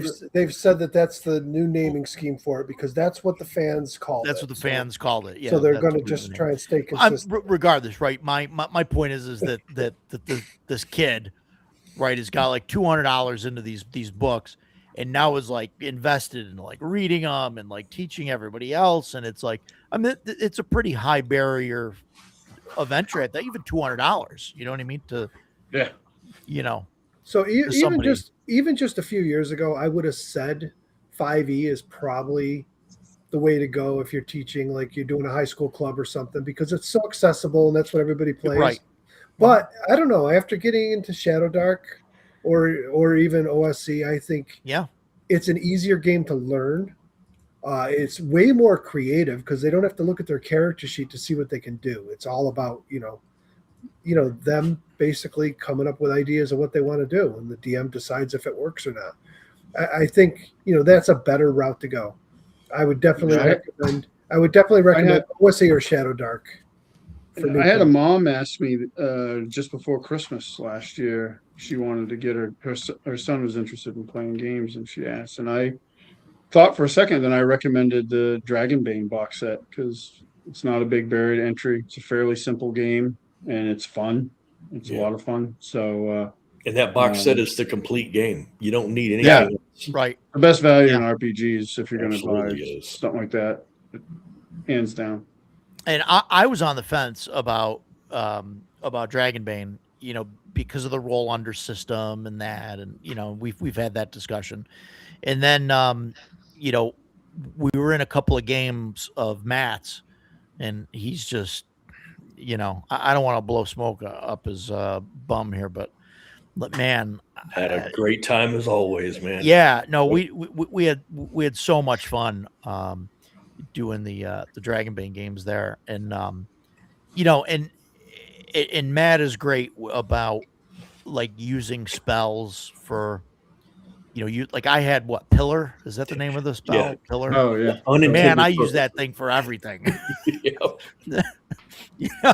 Like I was just like, yeah, I'm gonna use this. Look, there's a hole in the ground. I can like a pit. I can put it in there so we can just walk over it, and just all sorts of stuff. And so, I mean, that's important too. I think is to placate, especially kids, right? Like to their ego or whatever they want to do, instead of, hey, this is a hard rule. You can only do this. Like Yeah. I mean, like Stephen Kennedy just said there, you're not wrong. Shadow Dark, $60. If you're looking at the price is the barrier for entry. If you want to get kids into it, you want it cheap, then yeah, don't go Shadow Dark. You're gonna have to stay away from the big ones and go with some of the more indie titles and stuff where you can get free PDFs and or just cheap print copies. Yeah, I think wasn't I think it might have been you last episode that we were talking about the quick start guide, like what's available for free and like how you can. Yeah, I mean you can play levels 1 through 3 completely for free. Like they have a pretty good quick start guide for Shadow Dark. So and the fact is, and they actually have a players and a GM's quick start, and the GM's one has that adventure that we're running. Mm-hmm. Yeah.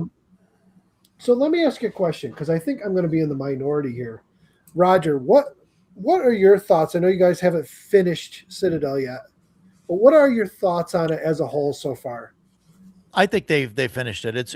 I think the only thing left really for them to do is that pillar room. Yep. And I don't think anyone wants anything to do with that. So we actually that was a big long discussion at my table because one of my players argued that he didn't like the pillar room and thought it was horrible design, and he felt there should just be some way in the dungeon to bypass those pillars. And I'm like, it comes down to you to figure it out. I go, you guys did get past it. And he goes, well, that was just luck because he had this. I'm like, okay, you figured out how to get past it. You did it. What's wrong? Yeah, I mean, but that's like the linear thinking thing, right? I told him, I go, not everything in the dungeon you have to find or conquer. I mean, and I think that's part of the 5e mindset or whatever, right? Like, okay, we're gonna go into this dungeon that the GM put in front of us. We're gonna go through this room by room and clear it and do it. And I think Shadow Dark really pushes against that because you're not getting XP for monsters. You're getting XP for gold. So like, hey guys, there's like a bunch of monsters over there. Maybe we shouldn't go down this thing, and you don't end up clearing the whole thing. Or maybe you come back later, say, hey, wow, we took out one of those things and there's 6 more. Maybe we should, go out in the wilderness, go down another dungeon or another barrow or something, and then say, hey, let's come back. Oh, now we're level 4. Let's go back now and see Right. what. Right, and that's what You I know, told him. I go, maybe Yeah. maybe it's something you can't conquer right now, but maybe later you do. Maybe you leave here and you find some item, and you guys are like, "Oh man, that would help us get past those pillars. Let's go back and see what it was." Yeah, like, Dan, this was an issue that Mike and I talked about. Yeah, it really maybe there should have been a light at the end or something so you could see it, or maybe the sword, I don't know. It just Maybe the sword should have a slight glow or something. Yeah. yeah. But- But then you run the risk, no swords glow in Shadow Dark because light's an issue, and you. Well, right. But yeah, there could have been something there that. Yeah. I don't know. I the reason I ask is because I have come to the conclusion that at least my current players at the table, they are not dungeon crawlers. They prefer overland, wilderness stuff. They love urban city stuff, and they like small. Which me personally, as a DM, I prefer small dungeons that range from anywhere from 4 to 10 rooms, something that you can start and finish in a session. Giant dungeons that take 4, 5, 6 sessions or longer. I don't know, man. They don't interest me as much. I think it's part of because a lot of players aren't good at that. My guys Yeah. just don't know how to do. They didn't play back in the day, and they haven't seemed to figure out how to do it safely. They get into combat when they shouldn't. They get into situations, and they get miserable if they can't figure something out. I think like I think you're right for the most part. Right. I'll agree with that. Smaller dungeons I think are better. I do like some of the larger dungeons. Like I tried to run World's Largest Dungeon in 3.5. I'd love to run that again in like Shadow Dark or something and just see what happens. But I think like the mega dungeons need to be run like properly. And I think the first Diablo game I think is a great example of how a mega dungeon should run. Right? Because you start going down the levels, and then every couple levels that you get down, you end up busting out a door that leads to the surface, and you go right back to town. Yep. So you kind of can go down a couple levels at a time and go through it, and then go back to town. And so it's almost like those levels are separate dungeons. Yeah, You know, I've just run kinda going under through. I've run Undermountain to great effect, but Yeah. that was the same thing. It was like lots of entrances and exits, and they Yeah. never went in there just for the sake of delving. They went in because they'd get, somebody would be like, hey, Right. we've gotten reports that, our family sword that's been missing for the last 50 Yeah. years has been spotted in here. Here's a little sketched out map. We know there's an entrance under this building. The sewers break Yeah. into it, and off they go. And they've got it's an adventure just to go and recover it and get out, rather than, oh, we're going to crawl through 400 rooms worth of You're right. maps. Yeah, Abomination Vaults, same thing. Yeah, and I think that's important, right? Because otherwise, like you get into something like the World's Largest Dungeon, and it's like if you use the whole thing, you go in and you're in this thing. Like there's no like if you want to back all the way out, I mean it'd take you, you get 3 days in, and it's going to take you 3 days to get out, and and all that stuff. I think Shadow Dark is still a little bit in its infancy. I think a lot of the writers for it are stuck in that mindset that they got to create mega dungeons, and that's all the game is. It's Yeah. just Yeah. dungeon delving. I think I'm hoping as writers start getting a little more familiar with it and start writing more campaigns that aren't necessarily like that. I mean, if you look at all the classic D&D stuff, yeah, BX had lots of dungeons and stuff, but a lot of them had stories to it and whatnot. Sure. And you didn't spend all your time Yeah. in the dungeon. Yeah. Your favorite, Keep on the Borderlands. Yeah, I love it. Lots of dungeon stuff, but it was small delves. You didn't go and try Small and clear delves, it right. at once. It was, Yeah. No, you went little by little. You go back to the keep and you hang out and rest up.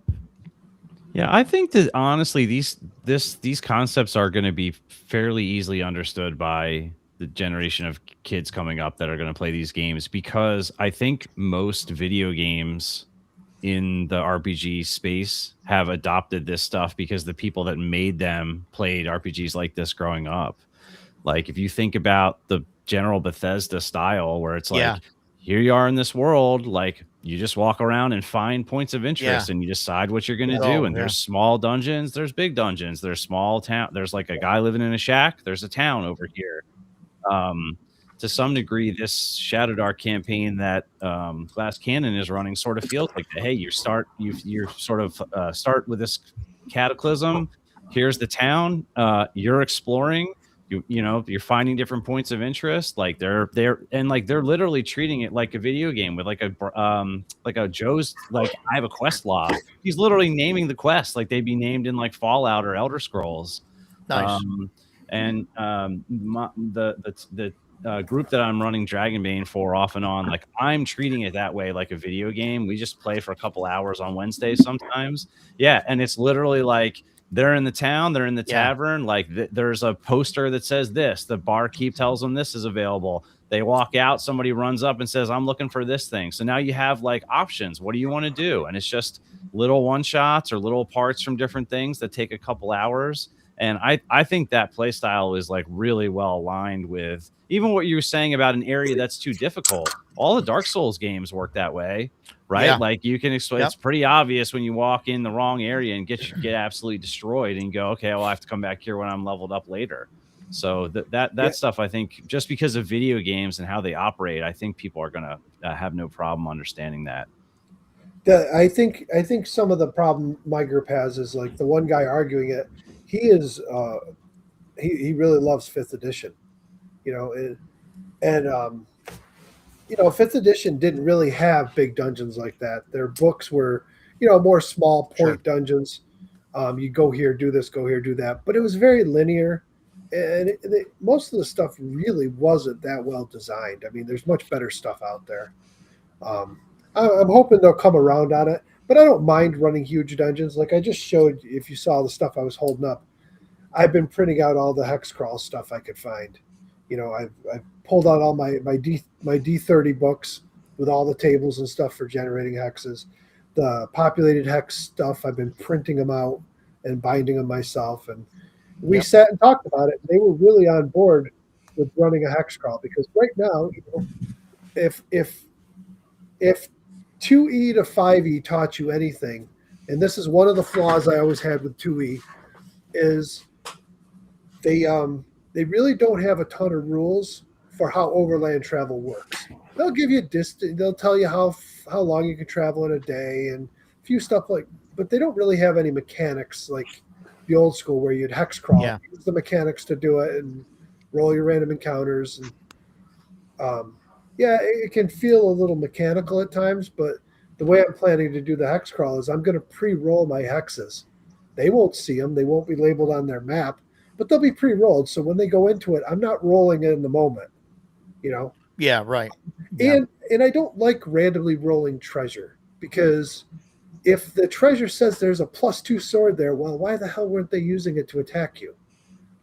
I don't like the fact that you kill some monster and then you roll treasure and you're like, oh, they had this, and so roll the magic items before and then right. Well, what I'm doing is I'm going through with like the random encounter tables and I'm taking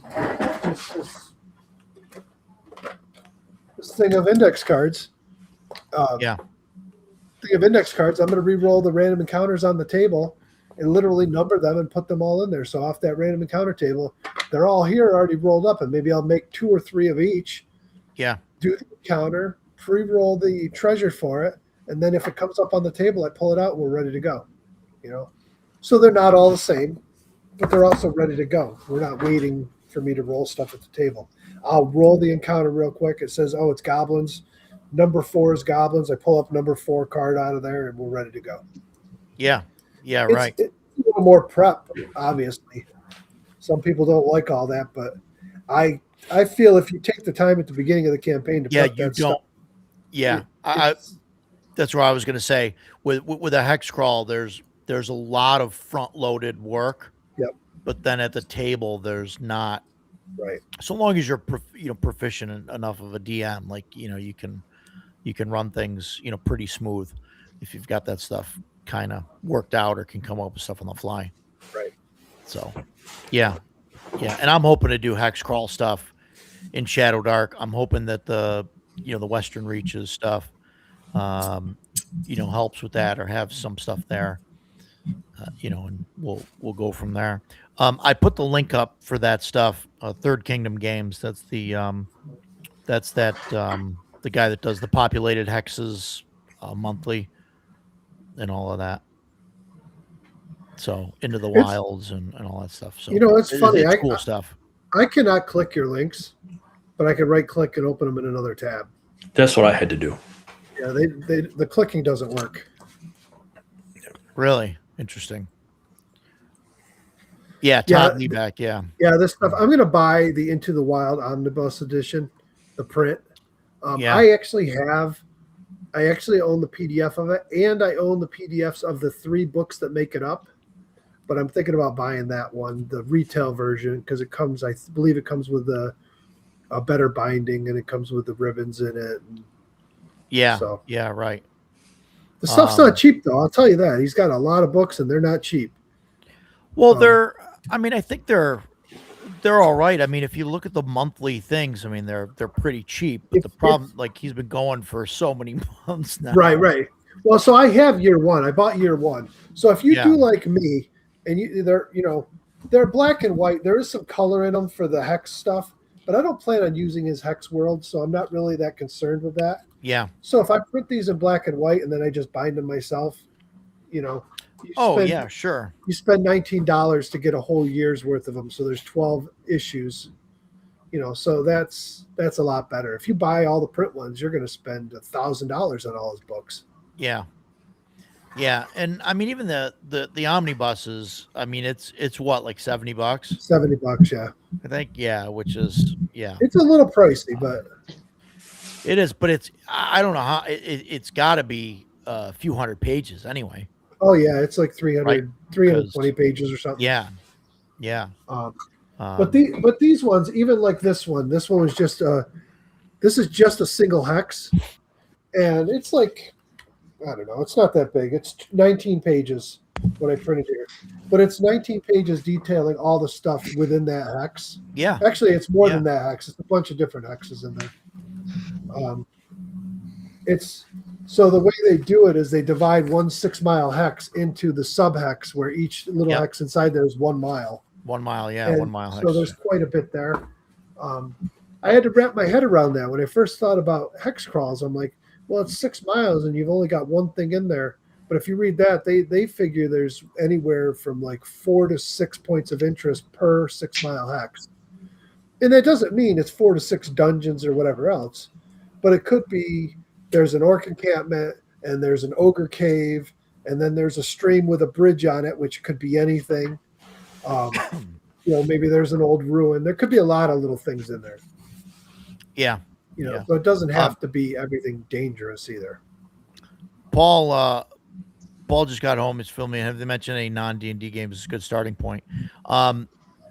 Paul, I don't know if you heard before. We mentioned that you were looking for a list of BX games that were coming out, but no, we talked Easy D6. We mentioned Basic Fantasy. I know that's D&D, I guess, right? Dragonbane. Dragonbane is not D&D. Dungeon Crawl Classics. Whether that's D&D or not, I don't know. That's personal. That's personal preference. Yeah. Vaults of Varn, I think is a really great. I like the character creation there. Everything's just random. You just roll through the charts. I think that's fun. Vaults of Varn is the kind of game I would have liked when I was young. I think I said before how the Palladium TMNT game was like one of my favorite RPGs as a kid, and I barely ever played it.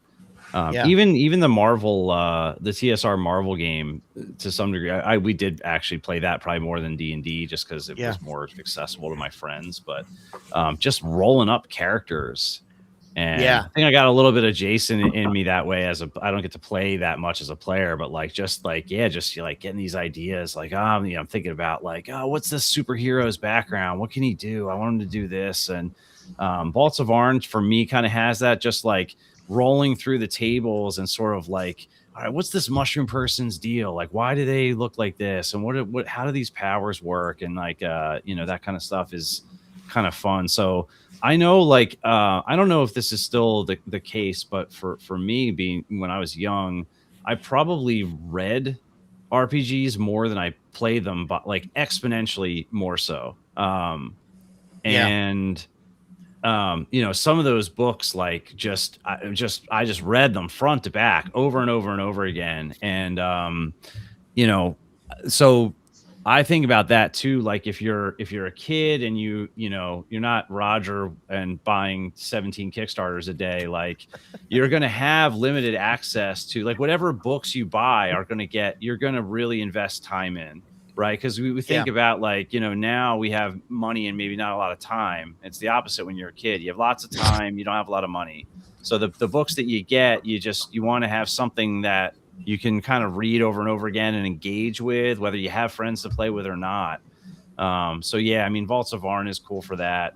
And I do like you mentioned Dragonbane. I mean, I agree with you pretty wholeheartedly. Like it's hard to recommend stuff that's not D&D because it's like Xerox or whatever. It's just a brand that like so that feels like the right starting point. But Dragonbane is so easy to learn. Like the rules are so like straightforward and understandable when you look at the character sheet and you play it for the first time. I feel like it's a game you just pick up and can have fun with so fast. And as a product, that box set is so good. It's so easy to recommend. Like, hey, $50, you buy this. Like, you could play this for a year and not exhaust all the stuff that's in here. Yeah, which is hard to say about a lot of. It's products. got the module. It's got the full rule book. It's got the standees. It's fantastic. I'll be honest though. I don't think. I know Dragonbane's a little different because it's not a starter set; it's a core set, so it's got the core rules in it. But if you look at pretty much all of the Free League stuff, they're pretty much in the same boat. You buy any one of their box sets, and you're getting a hell of a value. Got the game. No, you're right, but like I don't know that the Year Zero engine is that the introduction you want to have. Yeah, like if you're first starting out playing role-playing games, like I don't know that like a dice pool system or also like frankly some of their, because I love Free League to death, but like if we're talking about a young person, like is Blade Runner going to resonate with them? Is like Alien what you want to play? I mean, maybe. I think that's a totally valid point, but that also goes to know your audience. Mm-hmm. If you're 11-year-old, if Chloe has no idea what Blade Runner is, she is not going to be anywhere near as passionate about it as I am. But Chloe and I played Mouse Ritter. Joe in the chat did a great job of running Mouse Ritter for us, and I was in it to the level that I'm here to play a game and I'm going to have a good time. Chloe was a mouse running around looking for a wizard's hat. She was 100% invested in it. I got that wizard's hat. And as soon as she got the hat, she was like, I'm cool. The rest of the game, she was like, I don't care what we do now. I got my hat. And so that's, I've just been kind of waiting for my turn. We talk about fantasy stuff being the introduction to RPGs. Earlier on, Mike posted the humble bundle for 4th edition Shadowrun, and he asked, "Does anybody play it?" Shadowrun was going to be one of my introduction games that I would point to people. It's great sci-fi. I also played 2nd edition all the time, Mike. That's what I played.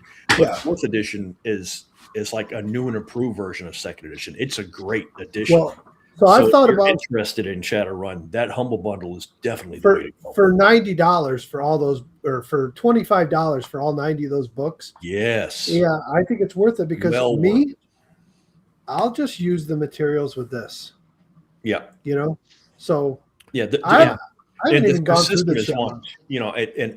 Shadowrun Sonic 6th edition, it's never been perfect. In fact, it's been deeply flawed for a very long time. But there's so much lore in there that you can just port over to Shadowpunk or Cyberpunk 2077 or 2010, whatever you want to do. But and that's just Star Wars. It has faded a lot. End of statement. But 10 years ago, Star Wars was at its peak. And if you had somebody that wanted to play Star Wars, here's D6 Star Wars. This game is stupid easy to get into. A handful of D6s and you're ready to play. There's somebody Yeah. on RPG Market right now. I think it's RPG Market, maybe it's RPG Auctions, that has a ton of D20 Star Wars stuff, all in mint condition, right? And I was looking at it, and they were like asking some ridiculous amount, and I thought it was all of it. And then I realized they were showing One a picture of all the books. I It's saw per, that too. per book, and he's got them all up there for Oh like my $80 to God. $100 each. No, Yeah. And I'm like, Yeah. not good. But, and but he had no bids on it. Nobody was But biting there- on it. but anyway, but my whole point to that long-winded thing was that we focus on D&D and fantasy because that's what we play most of the time. But every single person on this panel can look around the room and man, I've got dozens of different settings and stories. I mean, you want to do cowboys? I've got cowboys. You want to do sci-fi? I got that. You want to do Blade Runner? I've got that. You want to do realistic military? I've got that too. You want to do dark fantasy? We can do that. You want high fantasy? We can. There's so much out there you can do that it doesn't just have to be Dungeons and Dragons. Whether it's first to fifth, it makes no difference. It doesn't have to be any kind of BX clone. There's so much stuff out there that we can do that isn't even fantasy. And I'm done.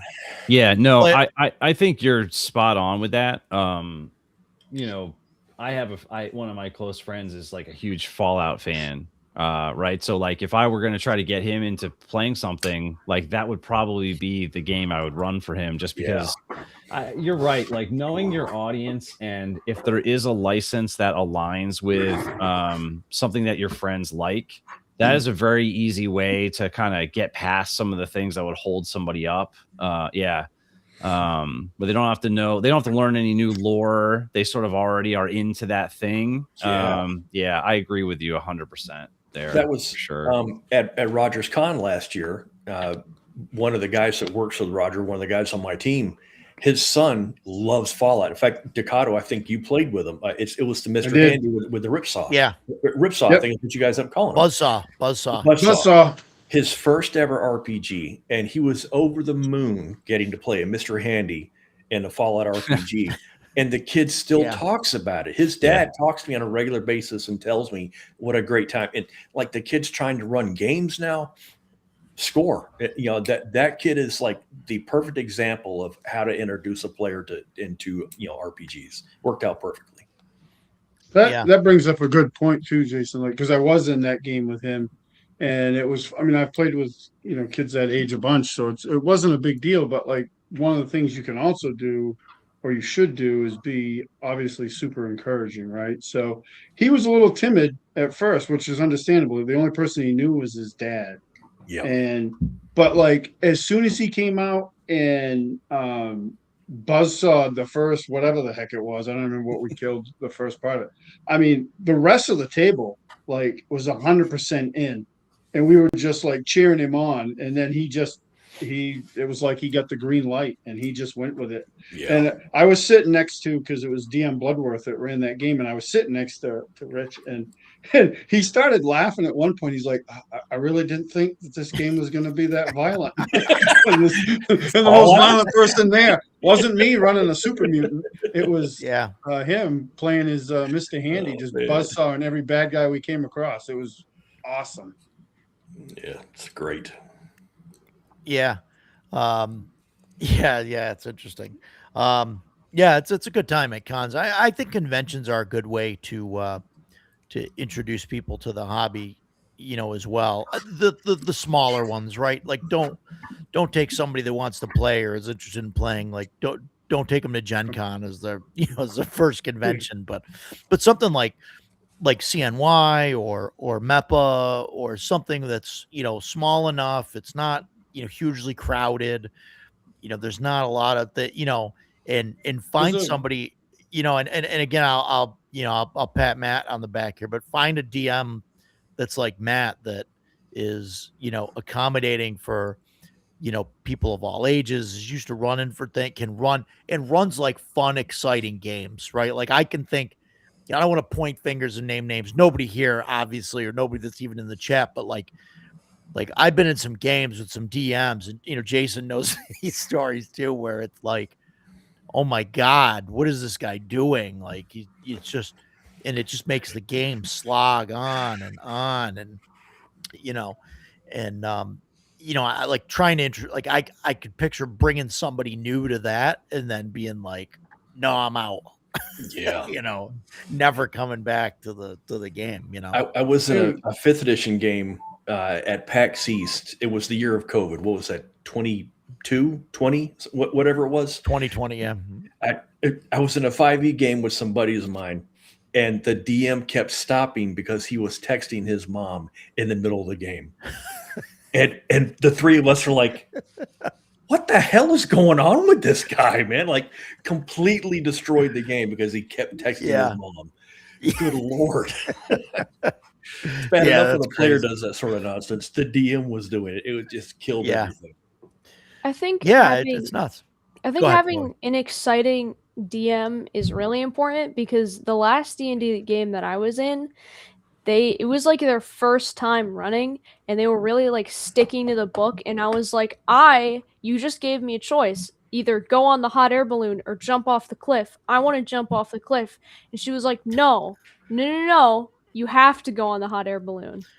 And she like did not know anything, and she had to kept checking the book. And I was like, but I wanted to jump off the cliff. Yeah. My other player just tried to throw me off the cliff. Why can't I just jump? Yeah. Railroading. That's like a big problem. You got to be able to roll with, you know, doing things. We sometimes, we said, this is more of a mean comment that I've heard people would say GMs, but people call that the loading screen. Like when you get the loading screen on the DM. Like, hang on a minute, I got to read the next few pages here. You see the like I instantly hear the dial-up sound in my head. You know, and see the AOL logo. Yeah, I mean, so that gets into the idea of not just what game are you picking, but what adventure or scenario or module. You know, one of my big issues with 5e stuff was this whole idea of like, it's this huge continent spanning adventure, but you can't actually do anything. Like you're right, Edgelord. It's like Dragonlance was. Like it's a movie, and you're just on the ride watching it. Like you don't really have a lot of agency.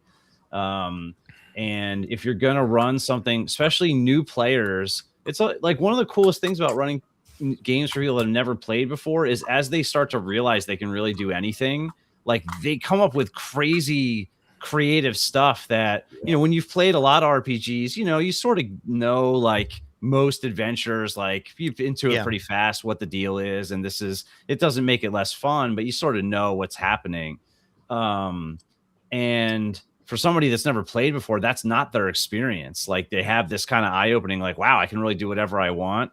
And so if you're going to play like a wide open thing, you need to be ready for people to make crazy choices. You can narrow that by putting them in an environment that has less wide open options, where like the amount of nuttiness that they come up with is still controlled based on the environment that they're in, versus like, you're, you know, in this wide open environment. Yeah, I think it's instead of players going through like a 5th edition adventure where everything, you're superheroes, but you're also on rails because you're pretty much following along their book. You got to, you know, play by their rules, or you know, it falls apart. Mm-hmm. I think rather than going through that year-long adventure where they, you know, finally defeat the big bad and save the world, and of course they're all excited they did it, I think those same players given a game where it's more emergent play, like say a hex crawl, where they're in control of where they go and what they do. And so when they find that there's some witch that's been bothering this town, or the giants that have been stealing the cattle or whatever, and they go and defeat that, and it's probably a much more dangerous fight. By the time they finish all that, I think they probably get as much or more satisfaction because they feel like they earned it rather than they were Yeah. just following along the story. Yeah. Yeah. But they have to try it and see. Yeah. Just telling them, it's easy to look at a 5th edition book and be like, oh, we're gonna be the heroes and save the world. Yeah, it sounds fun on the little blurb on the back, until you get in and play it. The 5e game that I was in several years back was like looking at it when we finished. That game would have played out exactly the same without the players being involved at all. Yeah. Like we were just there for the story. Like that story was, and part of that's on the GM, but he had a story that he was telling the story, and there was no like, this is the thing. And, he didn't have like hard walls, that we couldn't, walk through, but at times it felt that way. It was like, oh, we want to go over here. And it's like that passageway just curves right back to where he wants us to go, like, oh, you get to a fork in the road. There's 3 ways you can go. And it's like, it didn't matter because every one of those led to the same place. Like, Little message pops up. You can't go this way. Turn around. Yeah.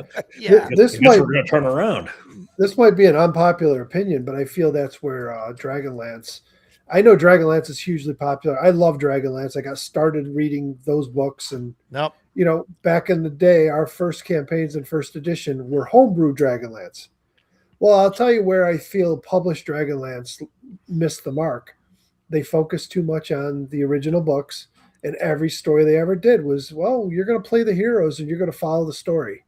Yeah. And there was very little I think they could have been better served if maybe the War of the Lance ended and it was more about, just the after, create a box set after. Yep. Pick up the pieces. And let the people make their sandbox and go with that. But everything they've ever published was, and they're still doing it, even when they put out 5th edition, it's like, oh, we're going to put you in a different spot, but we're still going to have the heroes in there. You're not them.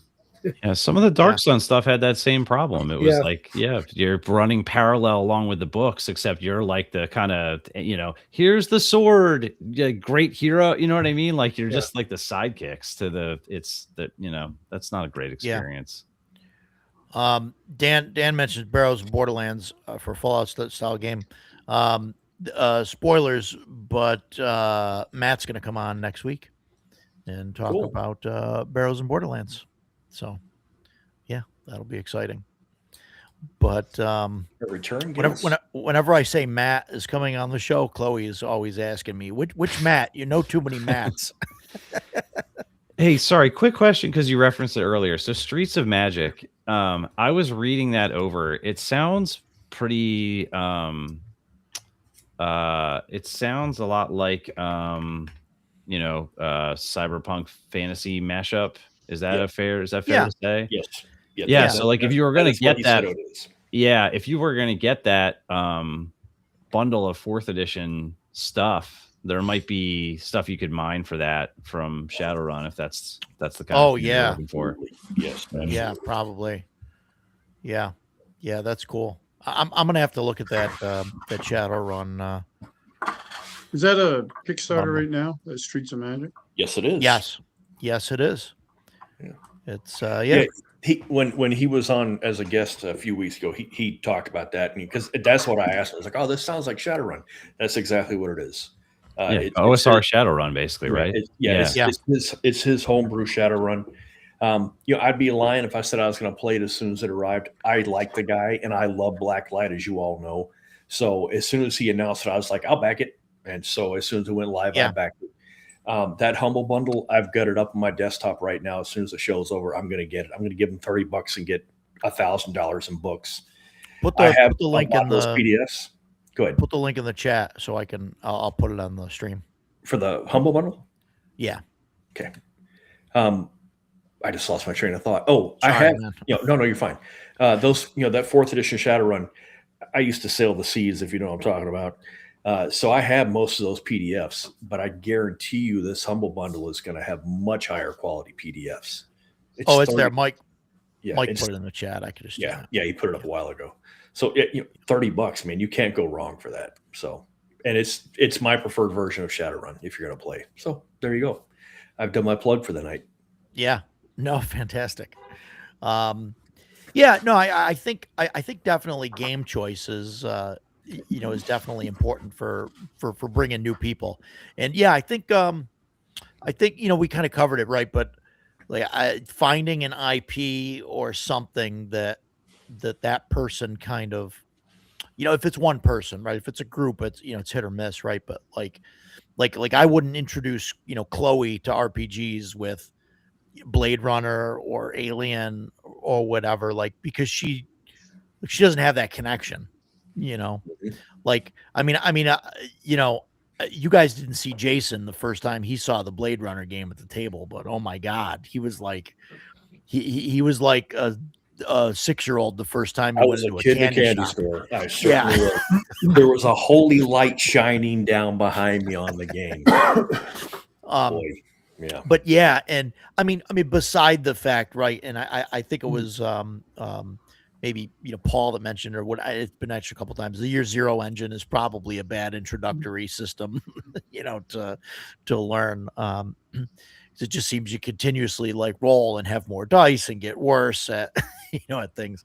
But yeah, I mean, I think finding a decent IP, and I don't even know like what's the popular IPs now, like Alien and Stranger Blade Things. Runner are like so old right now, right? Like, what would you say, Stam? Stranger Things. Stranger Stuff like Things, that. right? But okay, so there's I feel like There's, that's kind of on the decline now. Now that the Yeah. series has ended, yeah. the last well, like season any was. show. Yeah, I think that's kind of on the decline. I think Dungeons But and Dragons is still strong. I mean, you got you have Yeah. shows like Game of Thrones. That's D&D 100%. Yeah, that's true. So and That's then true. on the Breitbart. Anyway, they're doing the Merlin and the Pendragon series. Oh yeah. I can't remember the name of that channel, but fantasy is still alive and strong in television and movies. So pick a fantasy RPG and you'll be set, really. Chloe, what are the kids watching these days? What TV? I know you're watching something that police show for some reason. But, I watched The Rookie. the Rookie. That's because it's Nathan Fillion. And Well, Nathan Fillion, they're doing why a drop. wouldn't you They're watch doing a it? dropout Right. collaboration too, aren't they? I saw that. I want to watch it. It really depends on who you ask. One of my friends watches Has Been Hotel, a horrifying amount. I don't know what any of this stuff is. I have Good. no clue what she's talking about. You know what I think might really be one of the upcoming things that's going to attract new people into it is the Kickstarter that's about to launch for the Dungeon Crawler Carl RPG. Now, I've never read the books, but I know a whole bunch of for people sure. that have. They've got their wives into it. They're just like they're absolutely amazing.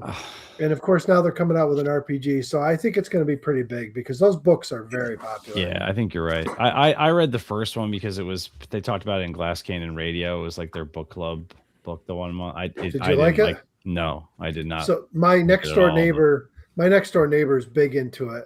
He actually sent me the link on Audible for it, so I've got the first one that I was going to listen to.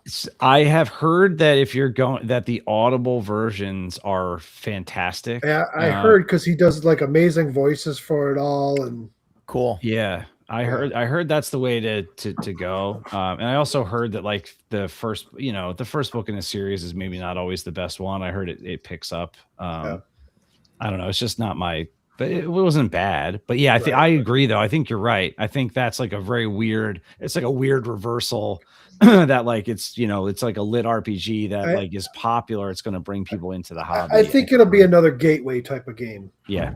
It might not be the longevity. They might get into it, try it, and then try other games and be like, "Oh, this is better," but it'll bring people in. Fight me if you want here. I know I hate even to say this, but I still think that this is probably one of the best products they've put out to teach new people the game. If they had stuck with Sure. the concepts of this box set instead of going Monty Hall with 5th edition, it could have been a great game. Because I found that adventure a lot of fun. I thought the classes that were in there were great without all the subclass stuff. You know, Yeah. The thieves and fighters weren't running around hurling spells, and you know, Yeah. it just No, I print out the 5th edition print and bound the 5th edition basic rules. Yep. And Yeah, they're good. I think it's a fantastic game. Yeah. I don't think I that's mean- a hot take at all. To be honest, I think Well, that's it probably yeah. has the best adventure they wrote for 5th edition in it. yeah. Yeah. And so the Well, starter right. sets and No, stuff, that's good. sure. Yeah. I only look at it as a hot take because a lot of people really want to hate on 5th edition. Hey, Sure. Listen, if you like it, it's as a player, I'm sure it's a lot of fun. As me as a DM, oh my god, it's such a slog to run sometimes compared to right. other games. Yeah. just There's a whole bunch of work on the GM. Yeah. Yeah. Would a cops and robbers game be fun, Chloe? Honestly, I don't think so in a role playing standpoint. Maybe we should try that in the class where we got 10, No. 10 kids. We'll make 5 my of them God. robbers and 5 of them cops. They'll just be there'll be a pile That's of a dead horrible bodies in plan. 15 minutes. Are you gonna bring your whole group to Central New York? Me? They better sure. come, right? Yeah, I'm gonna try. you're gonna be running I- games, right? Absolutely not. No way. No, you don't want to try running a game? Roger, No. you should just reach out to Chuck and tell him that we need somebody to run kids games there. I know, to get him to come up. Yeah. Yeah. No, that'd be great if I can get him up. But it's a week before Origins. They say they're considering not doing Origins this year. So They don't know what they're doing every year. They change their minds Yeah. every. yeah. So Steven said maybe they'd come up, but for CNY, but I don't know. We'll see. They haven't seen, but I'd love to have them up here. I think it'd be great, But Chuck isn't that far. He's not in Pennsylvania, or he's Maryland or something. He's Oh, right I around don't know. there somewhere, right? I thought he was down there with them in Alabama or wherever the hell they are. I don't think he's that far. I don't think Arkansas. he's that far south. Yeah, it's Arkansas. Starts with an A. Joe. I'm not reading that. Yeah, the other the other game I have had really good success with, and we've talked about it before, but with people that have never played an RPG at all is Dread. Yeah, And that's a weird one, right? Well, so there's 3 like starter adventures in the book. The first one is basically like aliens kind of story. Yeah. And that one, I think because most people are familiar with the tropes of that, and because Dread gets rid of so much of the mechanical overhead of a traditional RPG, but it still retains a lot of the basic concepts of what it feels like to play an RPG. I've run it twice for groups where the entire group had never played an RPG before. So like friend and girlfriend, friend and wife kind of thing usually. And both times it went over extremely well. And both times I got messages afterwards, like basically saying, I didn't know that's what an RPG was. And like, if this is what it is, I'd like to play more. So that one to me is like a really, really good introductory game for people that have never played any RPGs at all. Well, Dread is like you can get people to play it without even knowing they're playing an RPG. Like, yes, it's not even in that. Mhm. I mean, it is, right? It's an RPG. There's mechanics for it, but because there's no dice, it's like, oh, hey, you want to do something? You pull a Jenga piece or pull 2 Jenga pieces or whatever, and so that's interesting. Also, I mean, the design for the cover that makes it look like a bloody hand holding the book, genius.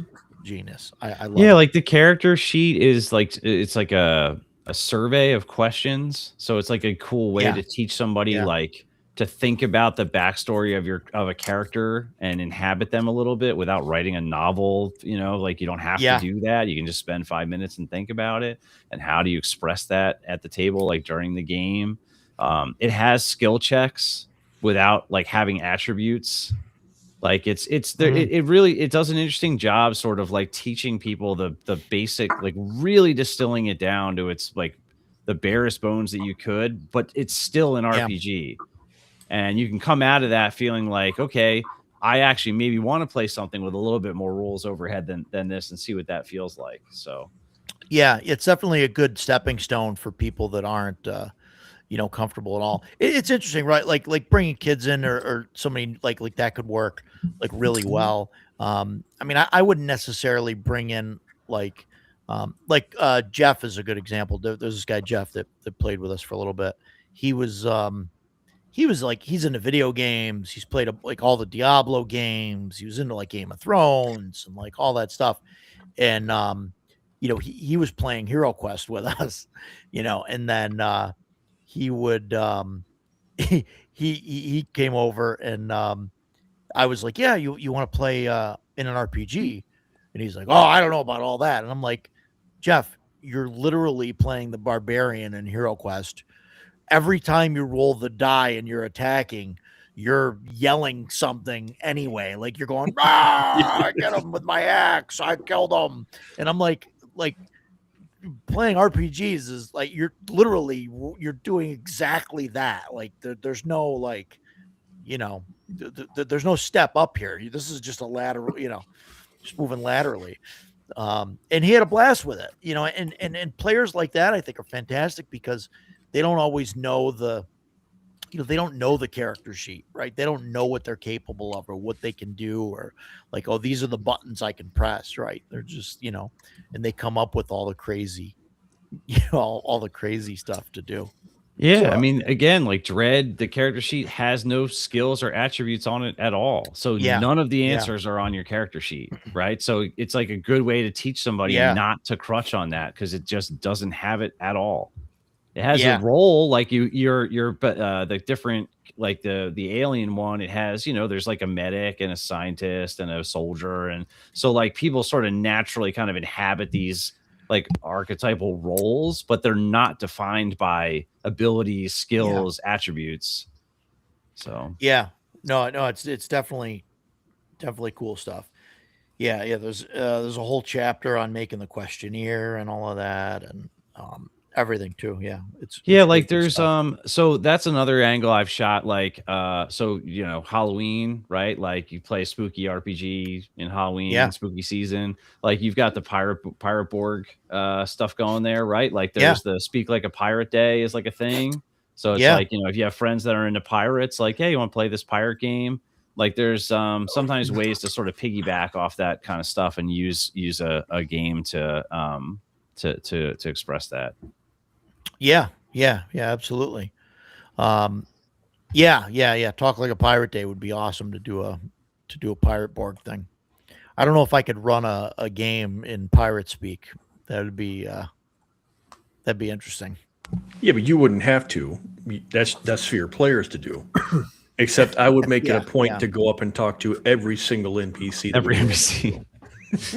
Now, Deep, long conversations. I don't know if you guys, know if you guys know anything about the system, but I just put a link up. I saw it last night. Also, Seventh Sea is going to be doing a Kickstarter for a 3rd edition, and I've Really? never got into the game, but man, it looks gorgeous. You look at the books and the artwork and the, and it's, but I don't know much about it. I don't think it's.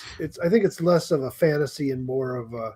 It's set in a fantasy world though, but it's not like monsters. I've and heard stuff. good things about it. I've always heard good stuff about it. I picked up the 2nd edition a while ago, and it's now sitting on Roger's bookshelf. Yeah. I honestly, I would be making something up if I could tell you what I didn't like about it, but I read the entire thing because I really wanted to like it. And about 20 pages in, I was like, oh, this isn't for me. And then as I read more, I was like, it's definitely not for me. But I don't even remember what it was. I wrote it off and I'm done with it. But that doesn't mean you can't enjoy it. If you do, party on. Yeah. Yeah, I just wanted it for the like some of the ship stuff and all that in there. That's which is cool. But yeah, good times. Um, I don't remember what the system was for that. But I remember there were some things I didn't like about it. But It's yeah, weird because there's some systems that I'm like really struggle with. Like we'll go back to Shadowrun. I played a couple sessions of Shadowrun Second Edition way back in the day. Part of the reason why I never really got into the game and bought it is because I don't want trolls and orcs in my cyberpunk style game. If it was a Yeah. post-apocalyptic / cyberpunk game, I'd be all in. But there's also the fantasy element with magic and everything else, and it kind of throws me off. It's the same with a space game. I've never played a space game, and I'd like to try. Like I have the Star Trek Second Edition starter set sitting there that we were going to try, and I bought the Dark Space stuff. yeah, And I've looked at like I'm assuming, Matt, because of your title, you're in the Mothership. Well, give me the elevator pitch, because I look at it and I see the pictures of like the deluxe box set, and it looks like a freaking board game to me.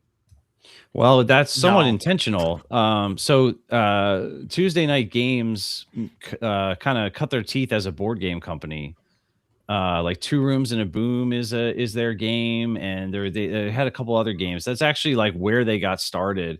But the designer of Mothership was a RPG gamer, and so the game is trying to apply, like in its design, like the visual design, it's using a lot of cues from board games, so that's definitely intentional. I actually think that's one of its strengths in terms of how the game presents itself. It has one of the best GM books you're ever going to read. And part of the reason why is it really teaches you how to play and run an RPG and how to play and run a horror game.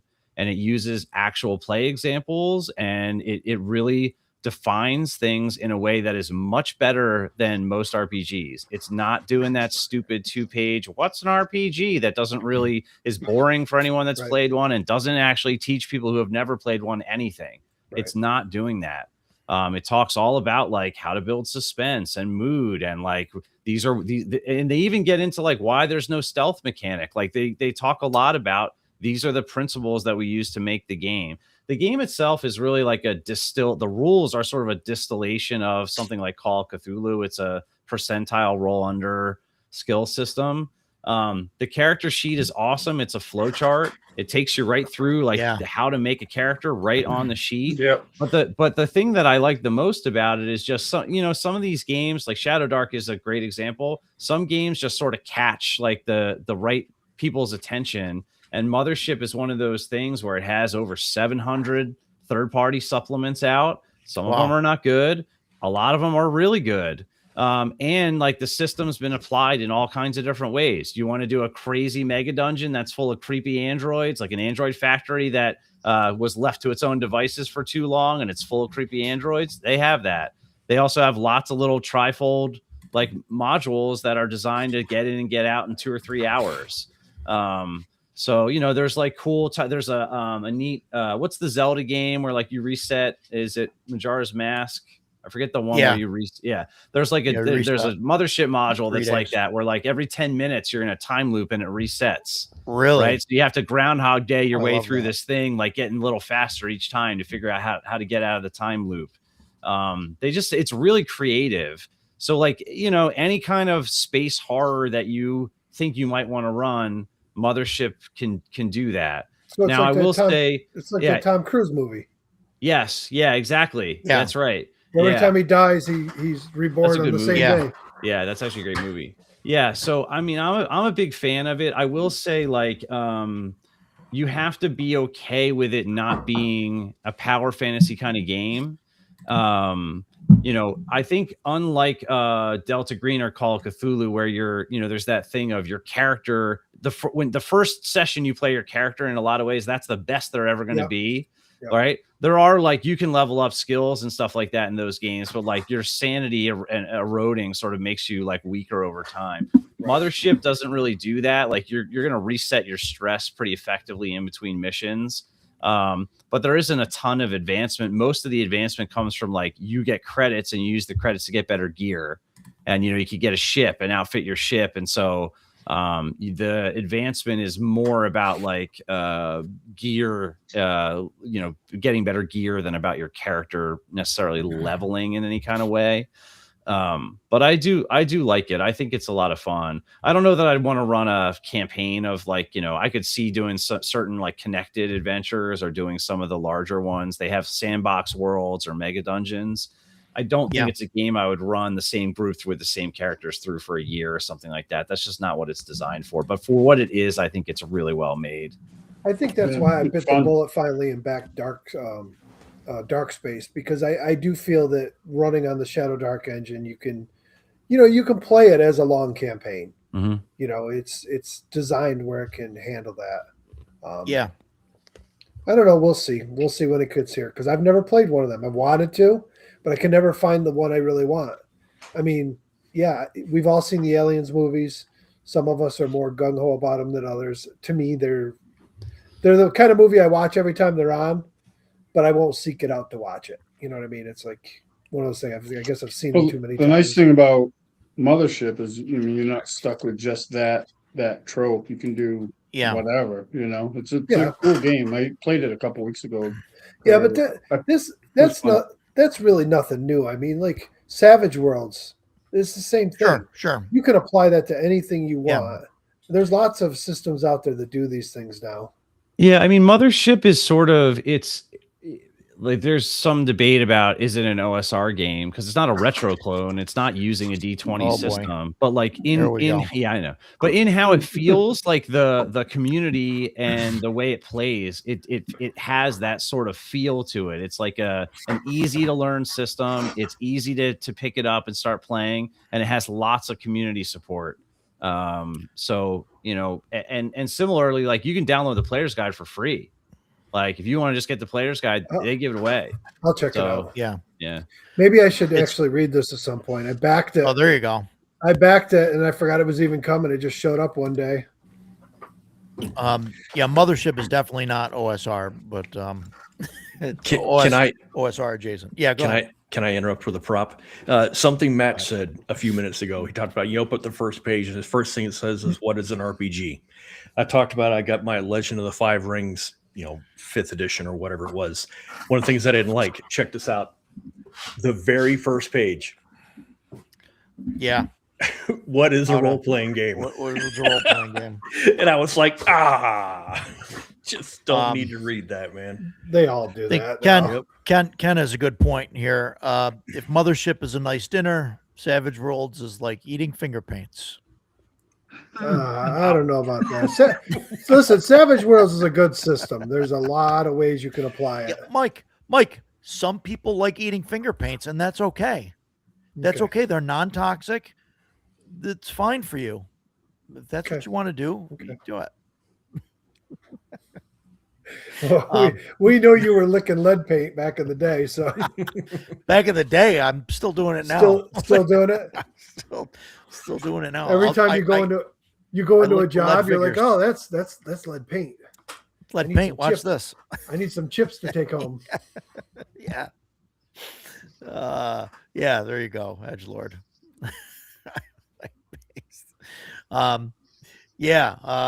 No, it's interesting. I haven't really done anything with Mothership other than like this sort of alien style kind of game.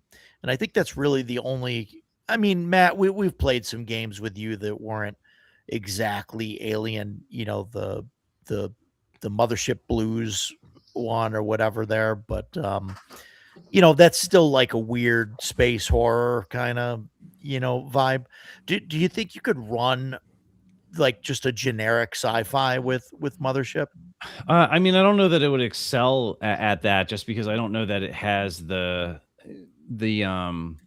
depth of systems that would make you really feel like that's what you want. I mean, it's not Traveler, right? It's just not what it's not. Right. It's not a Starfinder. That's not what it is. But that box set has like another bug hunt in it, which is like, Mhm. hey, if you want to That's fun. do, if you don't, yeah, you don't want to do Alien, you want to do Aliens, like they have that. That's Yeah. Alien. I yeah. played that. That was a lot of fun. Yeah, I mean, it has the And mega it was very android. much felt like Aliens. It was great. Yeah, If you yeah, like and I if you mean, like that stuff, it was great. there, it's one of the funny things to me about Mothership is it's kind of says like, hey, this is not a game about combat. If you're in combat, you're losing. And then like the next page is like, check out this awesome 2-page spread of all the armor and guns we have. And then like one of the things in the box set is literally Aliens, the game, basically, right, where you're just killing bugs. So Yeah. Yep. yeah, there is flexibility in it, but if you were going to make a game that was sort of like, we talked about like a West Marches in Space or something like that, like Mothership's probably not the right game for that. Yeah. That's not really what it is. It's I'm- like a Monster of the Week kind of, it's like the crew with the worst luck ever kind of thing is going to be the game you're going to play. Yeah. I think I want to run something like Star Trek Voyager with Traveler and just do a thing, make a hex crawl, generate it as you go. We get the hex map and say, okay, we're starting over here with these resources, and here's home, like all the way over Yeah. here in the other corner. I think And that Wages of Sin for Mothership is like with everything that the Tuesday night guys make, it's like late as hell. But I think that's getting closer to fulfilling, and that's supposed to build out the concept of doing like a bounty hunter, like you're being a crew of bounty hunters, and what that Okay. looks like. Yeah. Yeah. Yeah. Yeah, we got shots fired in the chat. We'll leave it at that. So there's a lot of stuff going on there about that. Yeah, it's interesting. I definitely want to play some more Mothership. I want to run a bunch of stuff. Maybe I'll run it for the kiddos. I don't know. It's hard. There's 10 kids right in the class, so it's hard to run. There will be more. Yeah. Okay. Well, we'll have to figure that out then. But, yeah. So that's like not a problem, right? But obviously, like you can't run a straight like D&D game, right? We got to split the group or something like that.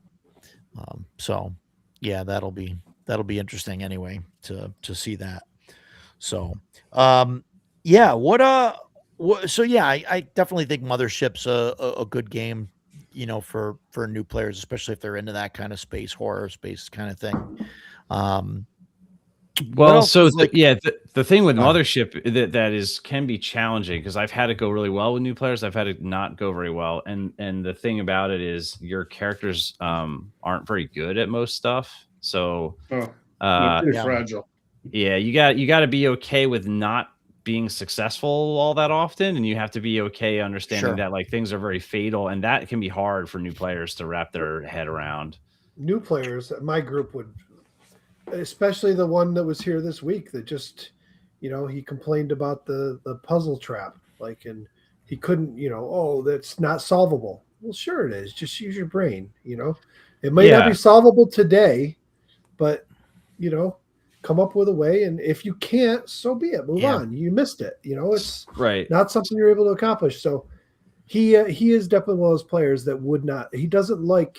He's upset with Shadow Dark right now because he doesn't like the role for casting because he's a cleric, and 3 times in a row he failed on his cure wounds, and he's like, that sucks. It's horrible. I'm like, so what do you want to do? You want to play something different? You want to change the system? What? And he wants a D100 percentile based system, but he wants everybody to be able to learn everything if they choose to. He's not okay with classes having their own defined abilities. He's like, well, the wizard should be able to learn how to pick locks. Mm. Okay. Yeah. Yeah. I mean, so when I ran Moonbase Blues that you guys played, there were a couple things that were obvious. So one is, okay, we understand the roles, like these classes and like how they would exist in this world. And 2, you've seen a horror movie before. right? So I ran that for a group of friends of mine, and I was like, I don't think you guys have ever seen Alien or Aliens, and I don't know that you've ever seen a horror movie before, because every choice that you're making flies completely in the face of what you would do if you were in a horror movie. So like, there's definitely like an idea of like, are these concepts familiar with your players or not? Because they're either going to connect with it and understand what's going on, or it's going to be a really weird, awkward time because they're making very strange choices that people shouldn't be making. Yeah. And I think that's like looking back, like and I'm saying like about the kids, right? To like try and find something. Like I have no idea what they connect to now. Because every movie and IP and game like that's out there is really made for us, right?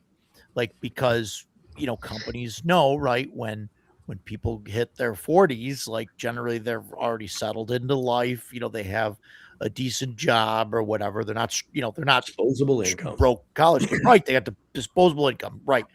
And so that's why we're seeing, the Blade Runner stuff, the Alien stuff, which Planet of the Apes just came out, right?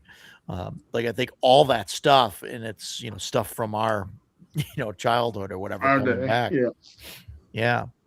So I don't know what I mean, there's always My Little Pony. Yeah, I mean, there's Avatar: Last Airbender, but it's powered by the apocalypse, so that's like a very weird. That I don't like that marrying. I don't know. of That's system a and weird. IP. I wouldn't put that on the short list for an I wouldn't. introductory game. Yeah. Because there's just too much to try and like explain and all that. Mhm. I don't know. I just don't. Yeah. So that's weird. I have to endorse Mothership. Yeah. We end up talking about it a lot because we had such a good time with it, and really that's my point. I am so far away from being a space horror guy. I've seen Aliens 1, 2, and 3. I saw the Aliens versus Predator. I thought they were all dog shit except for 1 and 2. The rest were just hot garbage. And there's plenty of space horror movies out there. The only one that I ever thought was good, seriously, was Event Horizon, which I think is amazing. But I did not even want to play Mothership. I played it because Roger and I went to a con and we needed a game to play and say, hey, I signed us up for this.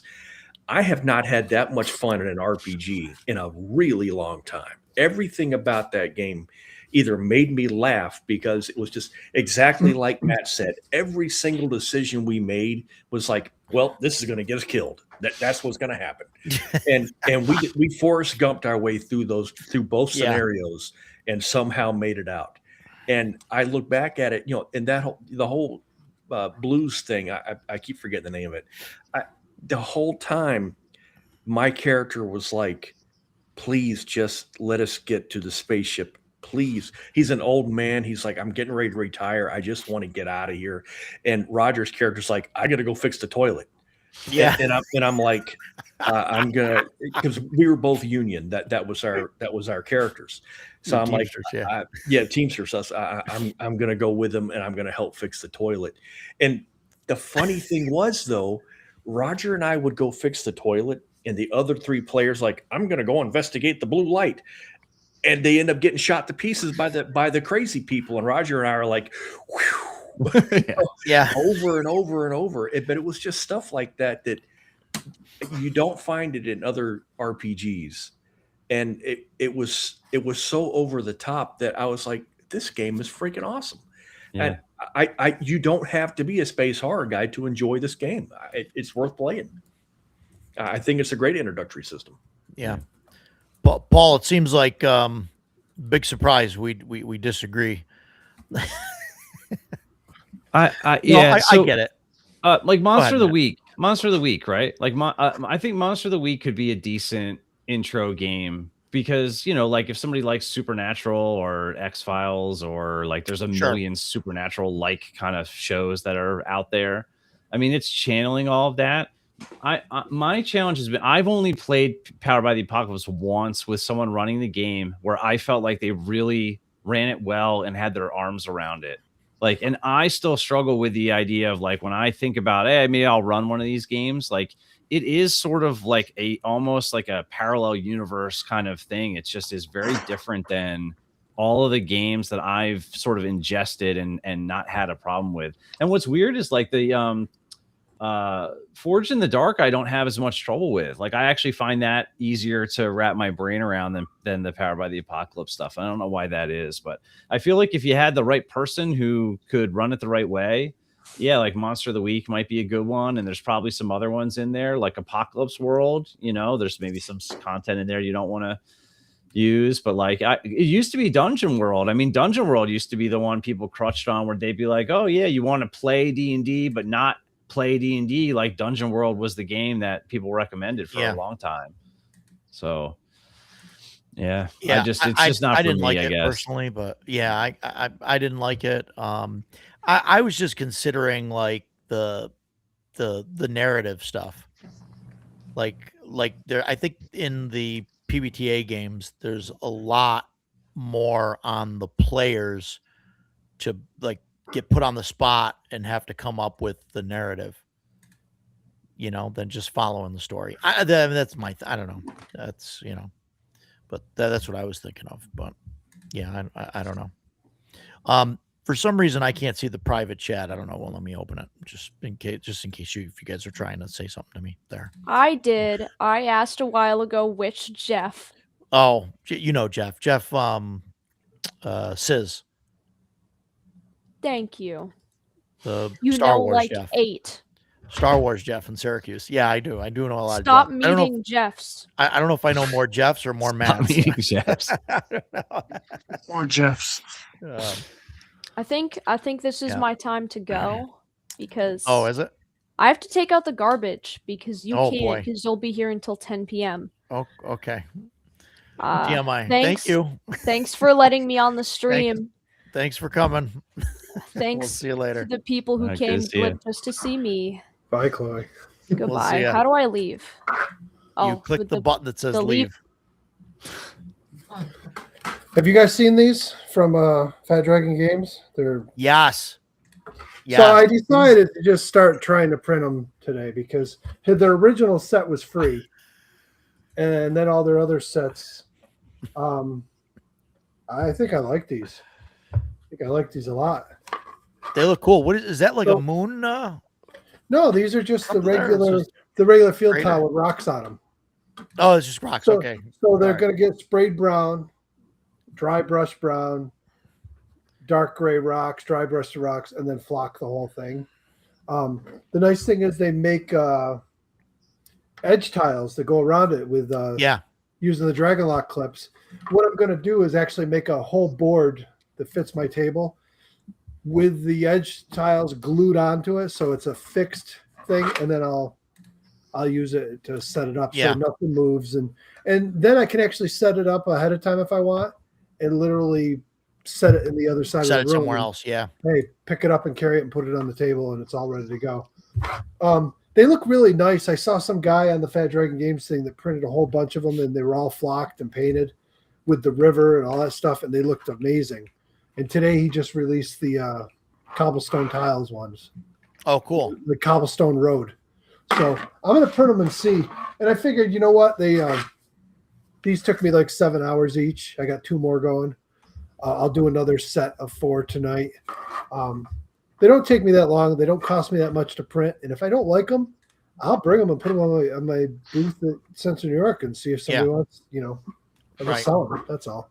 Yeah. I've seen those. Those are really neat. I thought about like doing doing the table with them.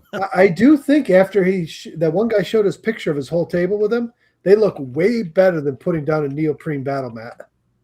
Yeah. They do. They just look phenomenal.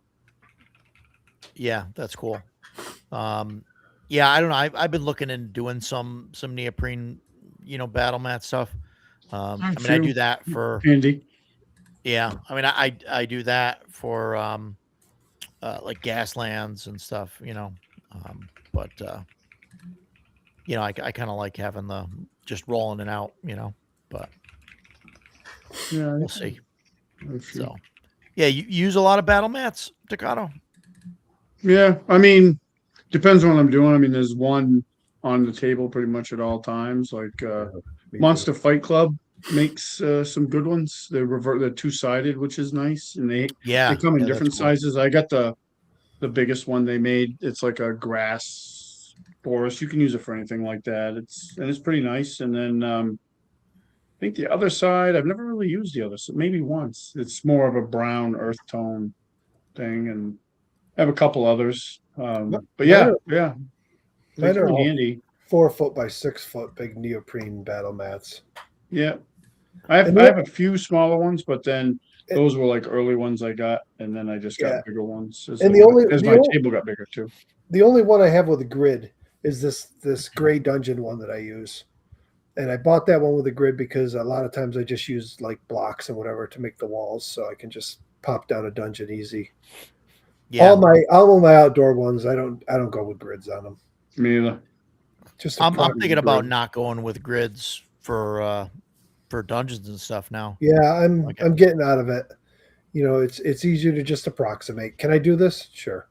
Or Yeah. no, it's too far. Or yeah, as long as you got players that are willing to go with the flow. I got one guy that he's not in the group anymore, but he even when I tried to go without him, I'm like, Sean, you don't need the grid, and just tell me where you want to go, and I'll tell you if you can or not. And he'd be, he wanted to count squares and everything and exact, like I move here and move. Yeah. Okay, well, it No, I get it, but it it's can take I away mean, from the game. Yeah. Right. It really can. Right. That's why I just want to use just do it by eye, especially like the way that Shadow Dark does it. You know what I mean? Like it makes it really easy to approximate. Yeah.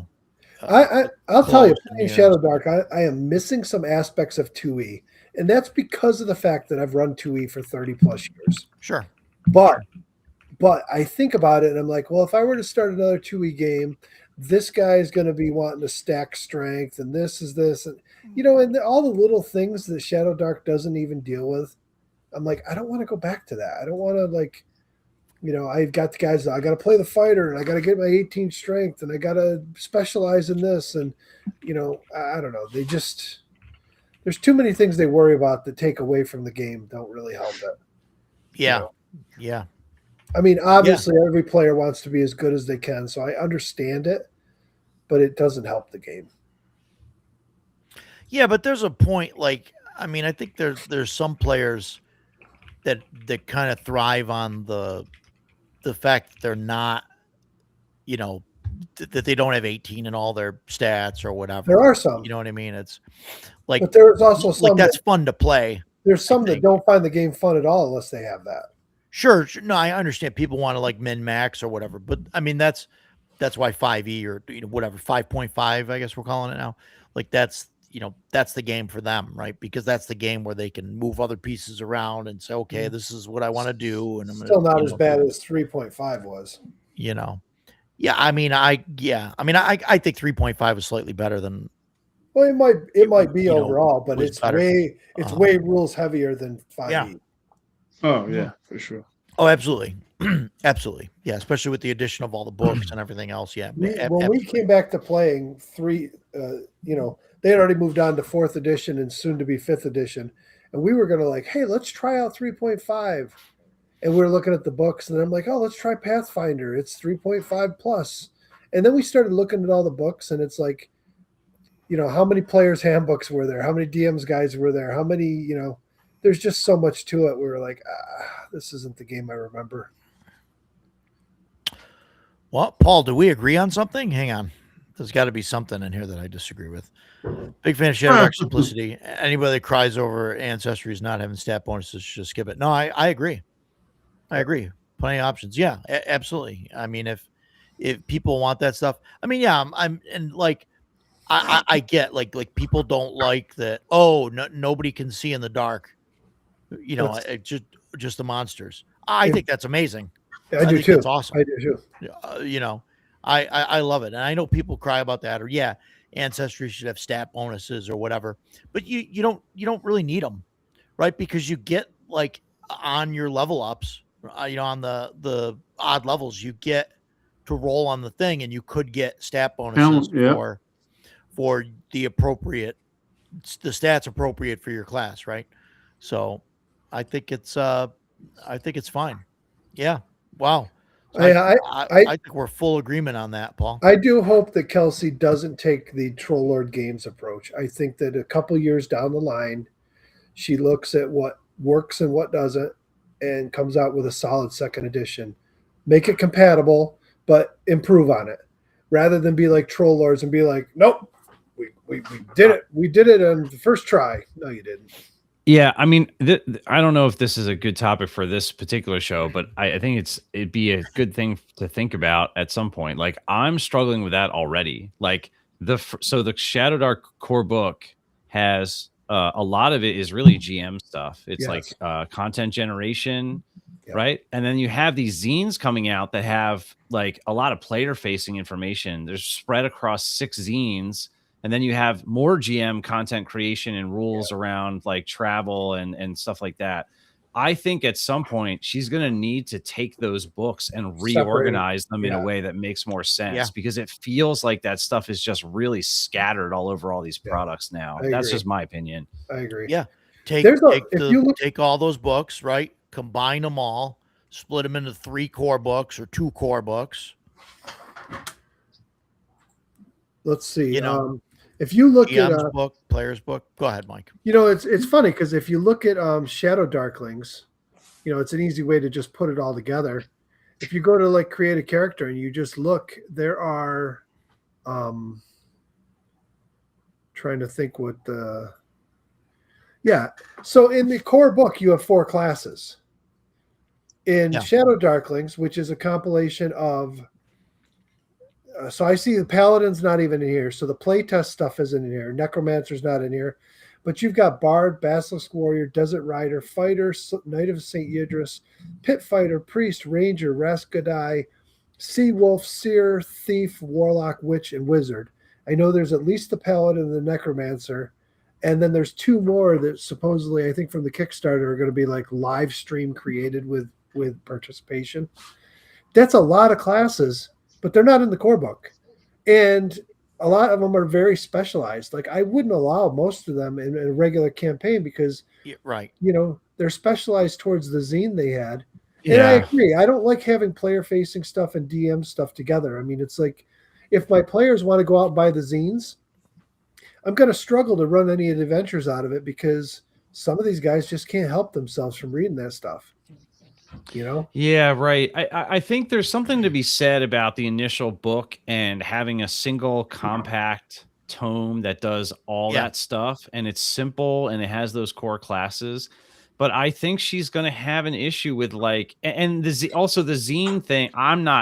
I like zines as much as the next person. This is one of my issues with Mothership. Roger, Jason, I don't know if you ever saw, but like I think I've showed you guys before. I took those 4 Mothership zines and like Lulu printed them into a hardback because I didn't feel like carrying around a bunch of separate zines that I had to look through stuff. That's just me. Some people like that. But I just think like organizationally, like she ought to at least offer the opportunity to take this stuff and put it in a way that makes more sense to most people who have been playing RPGs for a long time. Yeah. And on that's something that that Matt Tapp with that Barrows and Borderlands. So he made his set look like the old white box, right? And so it's got the 3 kind of zine booklets in there, but you can go on drive-through and you can buy a hardcover of all of those all together in one book. And it's, it's fantastic. I forget what he calls it, complete edition or something like that. It's got all the books in one book. And this way you can buy it that way or buy the box set and have the 3, books, however you want it. So is some of that happening though with the Western Reachers? There's a bunch of, I haven't really, I mean, I backed it, but I haven't looked at it in a long time. They are split into 2 books stuff together. There is going to be a player's book and then a GM's book for that stuff. Yeah. But a lot of it's just setting stuff. It's going to be the classes because all of the zine classes are going to be in. Yeah, there you go. There it is. Yeah. And that's the other thing. There's so much overlap. She created all the zines, and you can even buy hardcover versions of them in the Kickstarter. But then all that content is duplicated in the Western Reaches. So I don't know. Yeah. We'll see. Yeah, Paul, you're right on the clones, and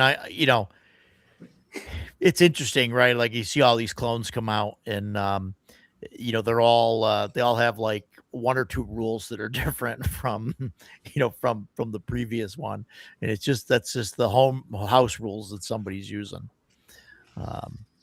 Yeah, Matt, you don't have a zine tub?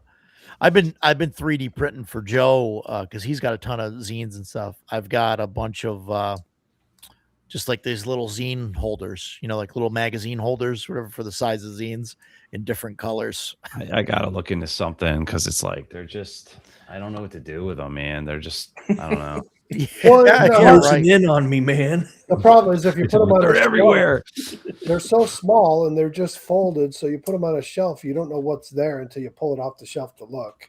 Well, yeah, I'll try to find a specific one, and then I'm like tearing, the house apart, trying to. Where did I put that one zine amongst all these bookcases and all Yeah. these books? It's Yeah, I- I get a couple of these that I've been printing, and they hold like that holds, Vermis and yeah, but even um, that. So if I have other like 8 stuff. of those, it's not like You- the spine yeah. tells me what I'm. I Right. mean, I could alphabetize them or something. yeah, I you have to guess, but- alphabetize or like yeah. label. Ugh. Put a label on which one's which. Yeah, there's no Yeah. good way to do it. I actually went through the zines and I edited each one and pulled out all of the character classes, made them into single ones, every one into a single PDF, and they're all sitting in a folder. Every one of the classes in the playtest, so I can Oh, combine yeah. them into one. That's like.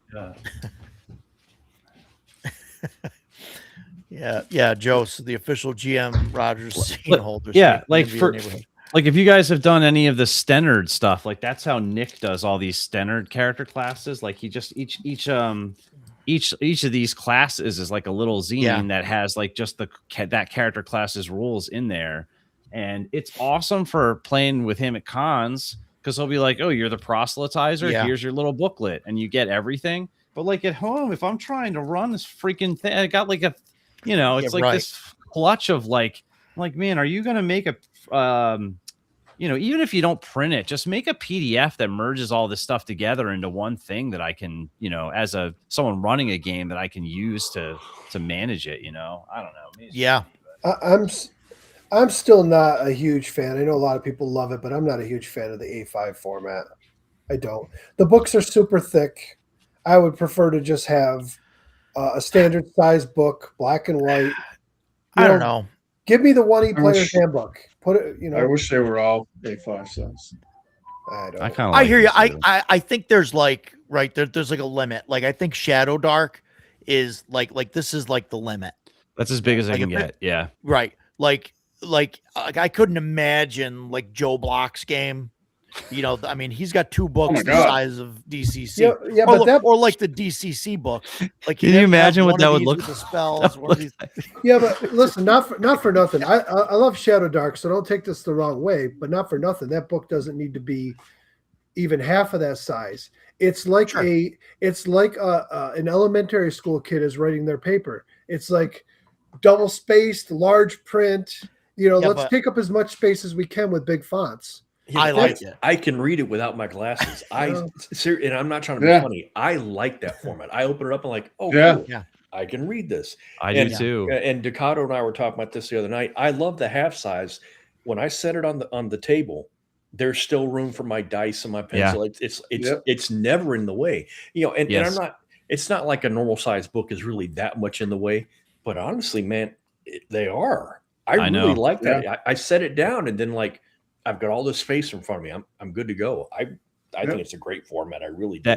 That Yeah, book I is love it. designed by somebody who plays and runs games and like is making a table usable product, which I appreciate. I agree with you, Jason, 100%. Yeah, Same. Paul. Forbidden Lands books are fantastic. They're awesome. Quality on those. I will Yep. I will say though, the only time you run into an issue with table space is if you're using terrain and minis. Because if you're not, whether it's a 7-inch book or an 11-inch book, I mean, come on, your table's got to be. Even if you're sharing a little table, it's 30 inches. The only time there's really an issue with that. Yeah, is again, I mean, if you don't have any like battle map or anything on the table, then yeah, sure. Yeah, I mean, then it doesn't matter, right? I don't know. That's just It's like my- I have like a collection of the Pathfinder 1E, the pocket editions, and I would rather tote the hard part I have with those, and Can't read 'em.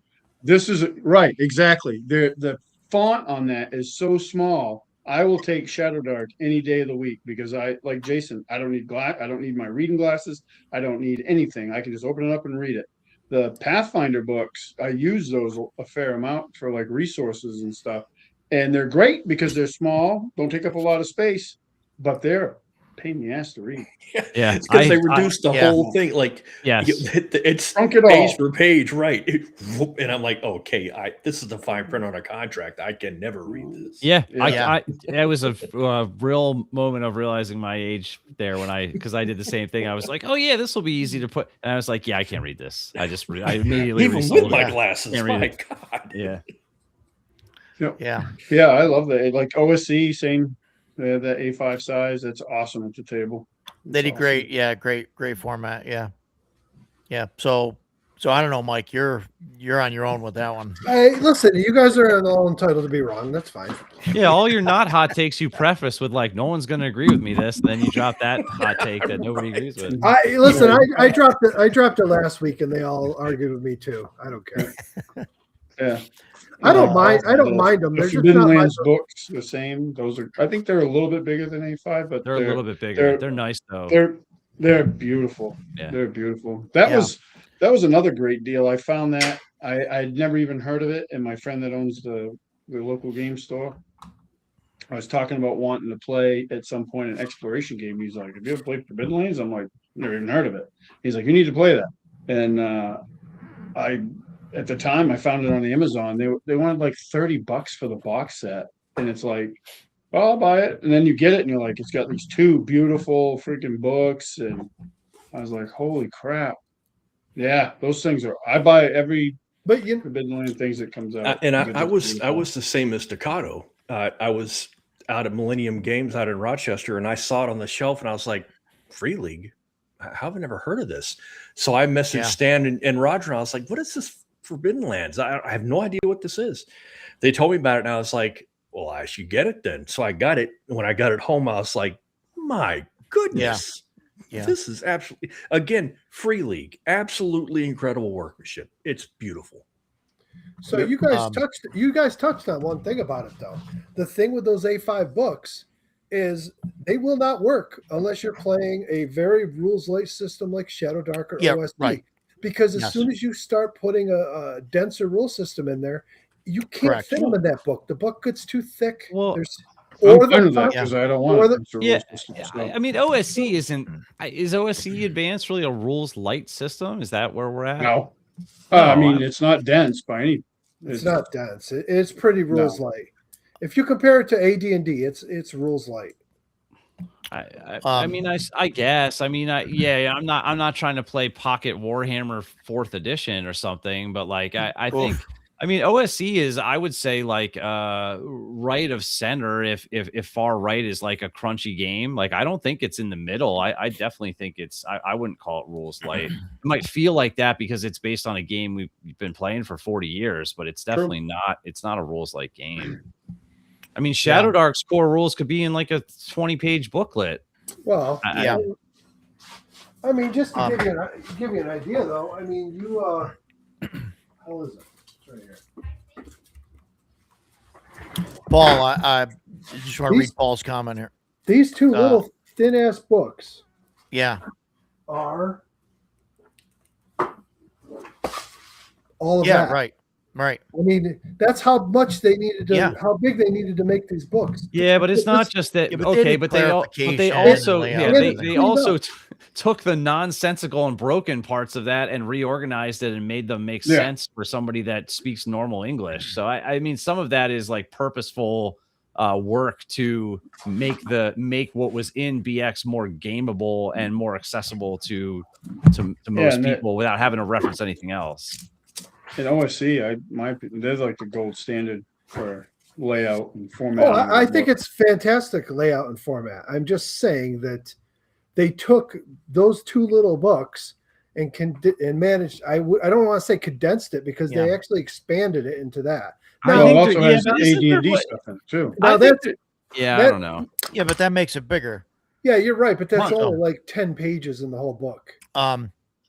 This Paul, I'm interested in this Kickstarter. I don't know if it's still out there, but Like this is my whenever I look at dice now, when I'm at a convention or whatever, I look at dice, like I have to be able to see what the number is 10 feet away. Like that's like my whole thing now where I'm like, nope, can't read that, can't read that. I've got too many sets of dice that I can't see what the numbers are. So high contrast stuff. Oh man, I love that. That's so like if you a could send me huge a link for pet that. peeve It'd of be mine. awesome. Yeah, when people use dice Yeah. and they can't read their own dice and they got to pick them up, like that drives me crazy. That's like a huge pet peeve of mine. Yeah. Yeah, I'm about to ban some dice at my table because I got players that use dice that I can't see. They can't see. This is what I use. Yeah, there you go. Yeah. I mean, you're not going to miss it. And I'll tell you what I found out was if you turn on black light, these freaking things glow too. They really stand out if you turn on a black light.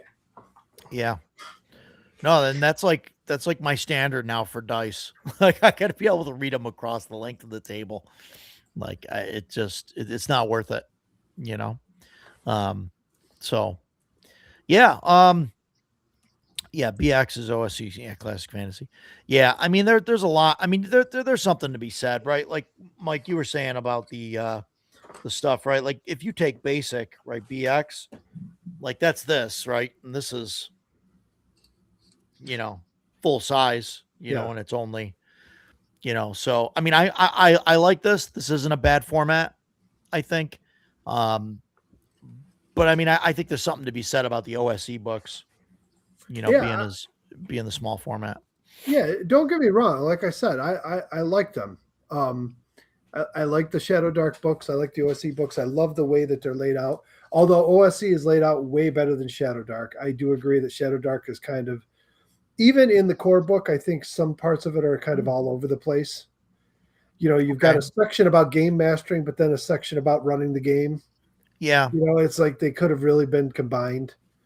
Yeah, I didn't think it was that bad, but no, you're right. There are parts where you got to jump around. Yeah, but I would prefer to have it in two separate books. You know, have the players in a GM's book. Yeah, I bought that set, Chthonic, for that reason. It was easy to read, and the D4's the like the square thing that rolls or whatever. Or is it the is it like the pyramid there that rolls on the side? I don't remember which one, but yeah, it's a really cool set.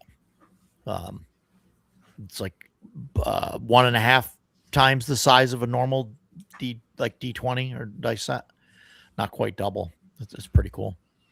So, yeah. So, I mean, Shadow Dark, I think, yeah. And what's the Shadow Dark book is $60? Is that the, I think so. Man, that's not terrible, right? I mean, considering books nowadays or whatever, but bringing in like a group of people, I think I'd rather buy, 6 copies of Basic Fantasy or something to introduce people to RPGs, you know. Oh, I mean, yeah. If you're going to get a book for everybody, that's or that is a Swords good and way to Wizardry go. Light or something like that, you know.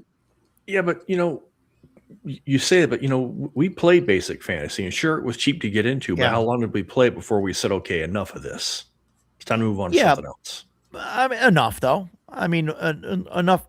I mean, that was us, right? But I mean, getting a new player interested to do like a campaign that was what 20 sessions. I mean, I don't know how did we play that many? I don't remember. It's been a long time. I mean, if 10 to 20 sessions, I don't think that's bad to introduce somebody to the game. I mean, you don't want to take somebody new, right, to RPGs and be like, you're in this for a year and a half, every week. Lockdown. And true, because of the low price point, I guess we did get our money's worth out of it. I think that's true. Yeah. Yeah. I see something like if somebody's going to play for the first time, like I wouldn't want them to say, I wouldn't want to tell that person, hey, you got to buy this $60 book. Sure. And I know that's not the case, right? Like we got extra copies or whatever, things like that. But with Basic Fantasy, I can introduce somebody to the game. They can come to the table and I can say, hey, here's a book. You could take this home with you. You do whatever you want with it. I'm not doing that with one of my Shadow Dark books. Right. Right. Yeah. I mean, Stan, did you find a second edition handbook? Nope. No, not yet.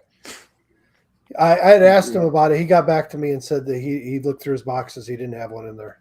Ah, I appreciate you asking. We'll be all right. We got a couple at the table, so we'll. I mean, like I No, said, true. if you don't care about the art, just get the reprint. It's Yeah, just if as it gets to be a usable. hassle, I'll just buy one of those. Yeah, it's just as They're usable. cheap. And to be honest, to cheap get on us drive-through. to get a soft cover reprint off a drive-through, you can mark it up, do whatever you want, and probably Yeah, don't care. yeah, it won't matter because it's not like Yeah. a collectible anything. That's what I like about those. I'll look when I'm going to WizardCon at the end of April. I'll take a look and see if there's any.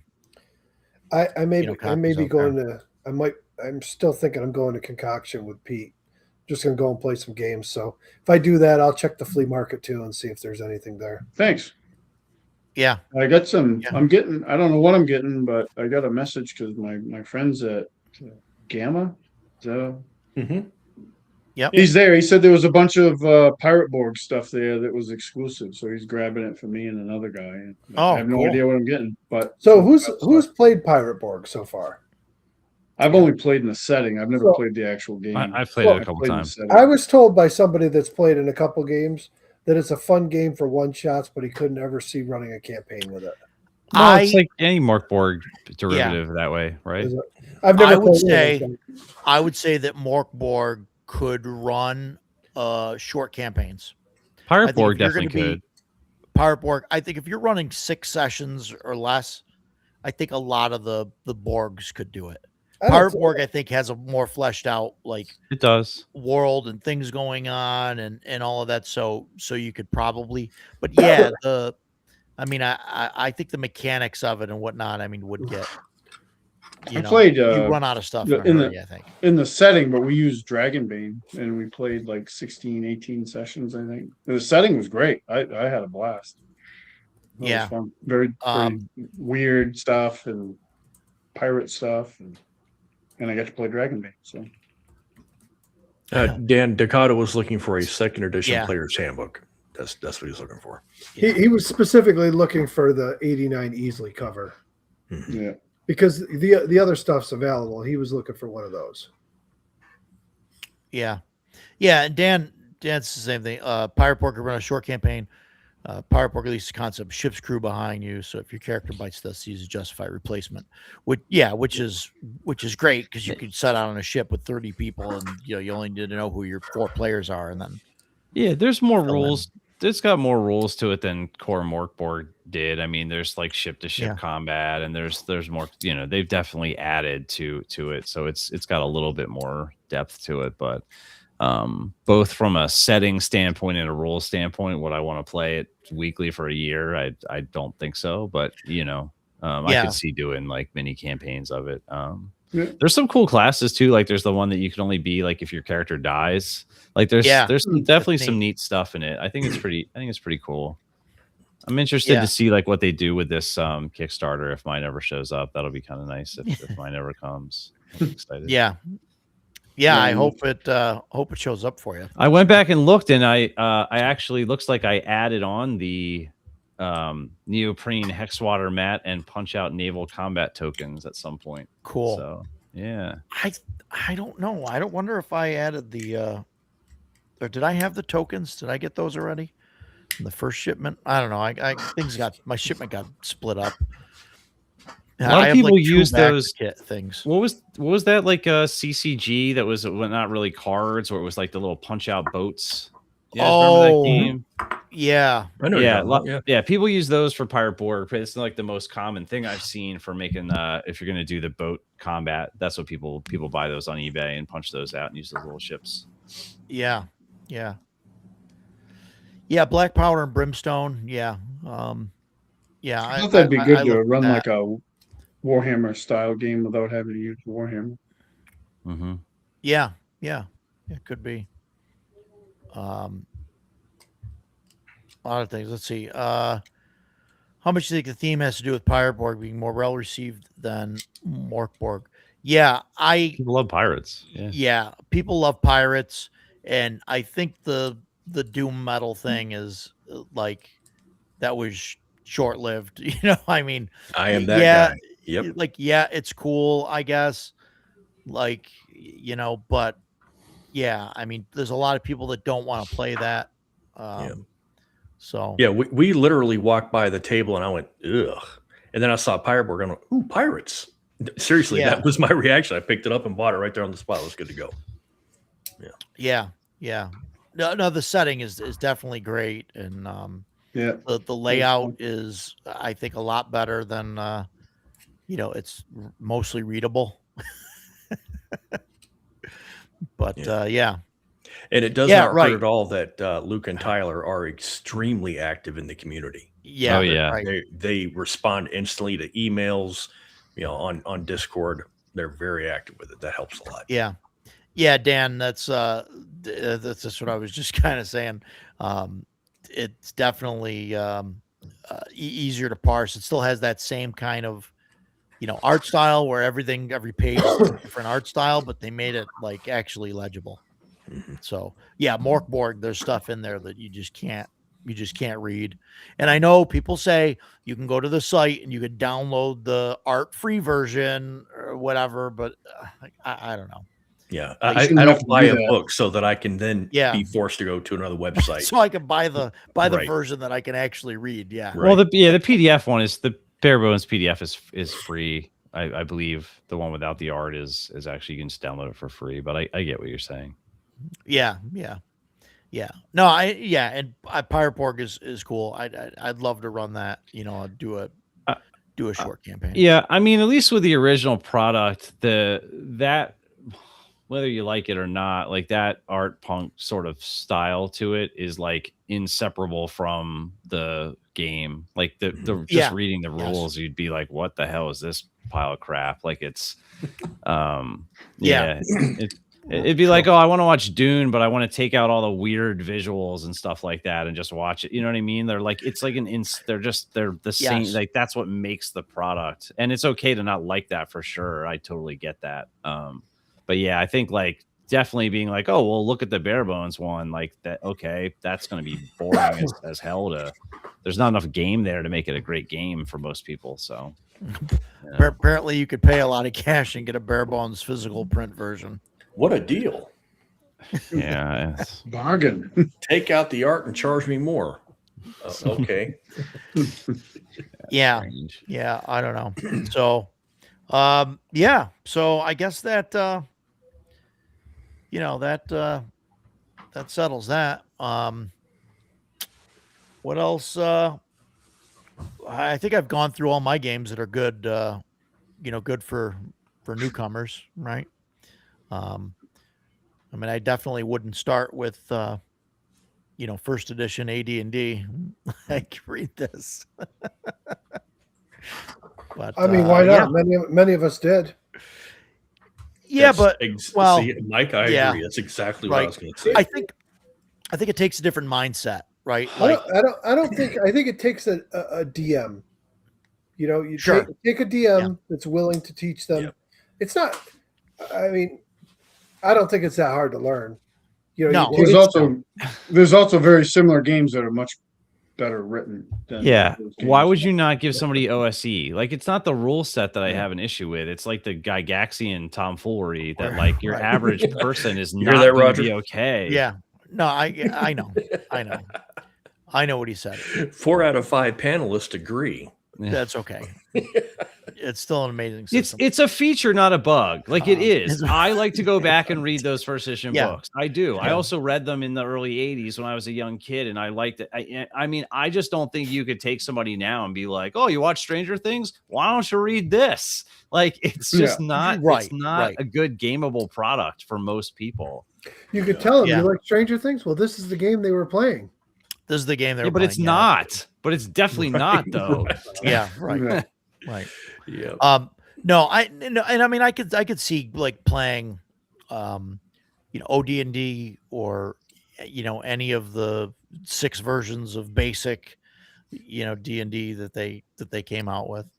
I think that's those would be the right ones to go with and not 1E. Unless somebody's like really a gamer, right? If they're like a board gamer or like, if somebody plays like a lot of Warhammer or whatever, like you can, you can kind of teach, that stuff because they're maybe used to like rule stuff. But somebody that's brand new to the game, or gaming, like, you can't really say, oh, hey, here's this complex rule set, Well, I think if you stay away from the later splat books, I think 2E Core is a better game than 1E and Basic. Oh boy, BX, back me. it's time for you to go to bed, Mike. No. Again, Mike, I agree. We talked about this Yeah. last week. Mike and I will dogpile on Rogers. Second edition is Yeah. better than first. Roger's Roger's one of those guys, the snobs with his nose in the air. He's not playing the game, but it's still better because he says so. Because the old school guys say so. Man, Roger and I Well, argued. that's not- We had intense discussions for weeks before we played this campaign because he wanted to do first edition, and I was like, "You are smoking your own supply, dude." No, I would run it, but I don't. There's like not enough players as it is, so yeah. That's Hey, Roger, what that's do the you think about what's the oh man, I just forgot the name of it. The superhero game that you guys were playing recently. Sentinels. Oh, the Sentinels? Yeah. What would you I think about like it. that? Would I that like be it. good? That'd be good. Like if you got somebody that's into Marvel movies and stuff. Because I don't think that think- new Marvel system's very good. No, the Marvel system. Yeah. The issue with the Sentinels game is character creation. Like I wouldn't want to do that to a new person because it literally will Give them it'll take you an pre-gens, right? hour. Yeah. So if you were to use pre-gens, I think it's fine. I think the system works great for that. Yeah, definitely with that. But yeah, with having to make do character creation, it's got like some cool stuff that I think would be neat, to have people go through.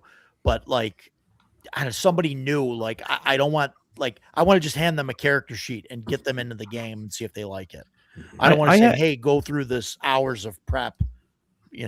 Yeah, I haven't played it, so I can't vouch for it personally. But I suspect I have it, and I suspect it's really good. For this would be like the Outgunned stuff because it has like, lots of different. That's Savage Worlds. Yeah. What? Outgunned, isn't that Savage Worlds? Mm-mm. No, it was it's built off of what was that game? Simon bought the license and then they transitioned to their own. So there's like Outgunned Adventures. So there's like one that's like Indiana Jones. They have one that's like World of Assassins. That's like John Wick. They have a superhero one. PDF. Yeah, we looked at them. I started with one of the dossiers and I read it and I'm like, oh, this game's kind of cool. Yeah, very cinematic. Yes. Yeah, it's supposed to be really, really good, and the system is fairly simple. I haven't gotten around to running it, but that's probably a good one. I saw they just released another anthology of adventures for it this week. Yeah, I think Free League. I think Free League publishes that now. Yeah, you're right. Yes, it might be they Free do. League Yeah. published, but it's not a year zero. No. It's its own thing. It's by a pair of Italian guys that own it now and have rewritten it. Honestly, I looked at it and the whole cinematic thing, I was like, oh, I have to tell the story. And that's not, I don't want to tell a story. I want to be an actor in the story. So that's one of the few Free League things that I have not picked up. I just wasn't interested in it. Yeah. I have a question for you guys. We were talking about different systems to introduce people to. Lots of people like James Bond. Have any of you guys ever played oh Christ on a crutch, I just forgot the name of it. Top Secret? Top Secret? No, Yeah, not that's what I Top was- Secret. that's what I It was was by AEG, early 2000s. Spycraft. Oh, I had it. Yeah, never I haven't played it. played it. I loved it. It's 3.0, so it was that whole era. Man, I absolutely loved it. So if you're a James Bond fan, Spycraft is a good way to get somebody into an RPG because you're playing way over the top gadgets and super spies and all that. Very cool. And it was 3.0, so it's super easy to pick up. Yeah. Yeah. What do you guys think about? I know we're just over the 3 hour mark, but I was thinking about this. So I wanted to bring this up.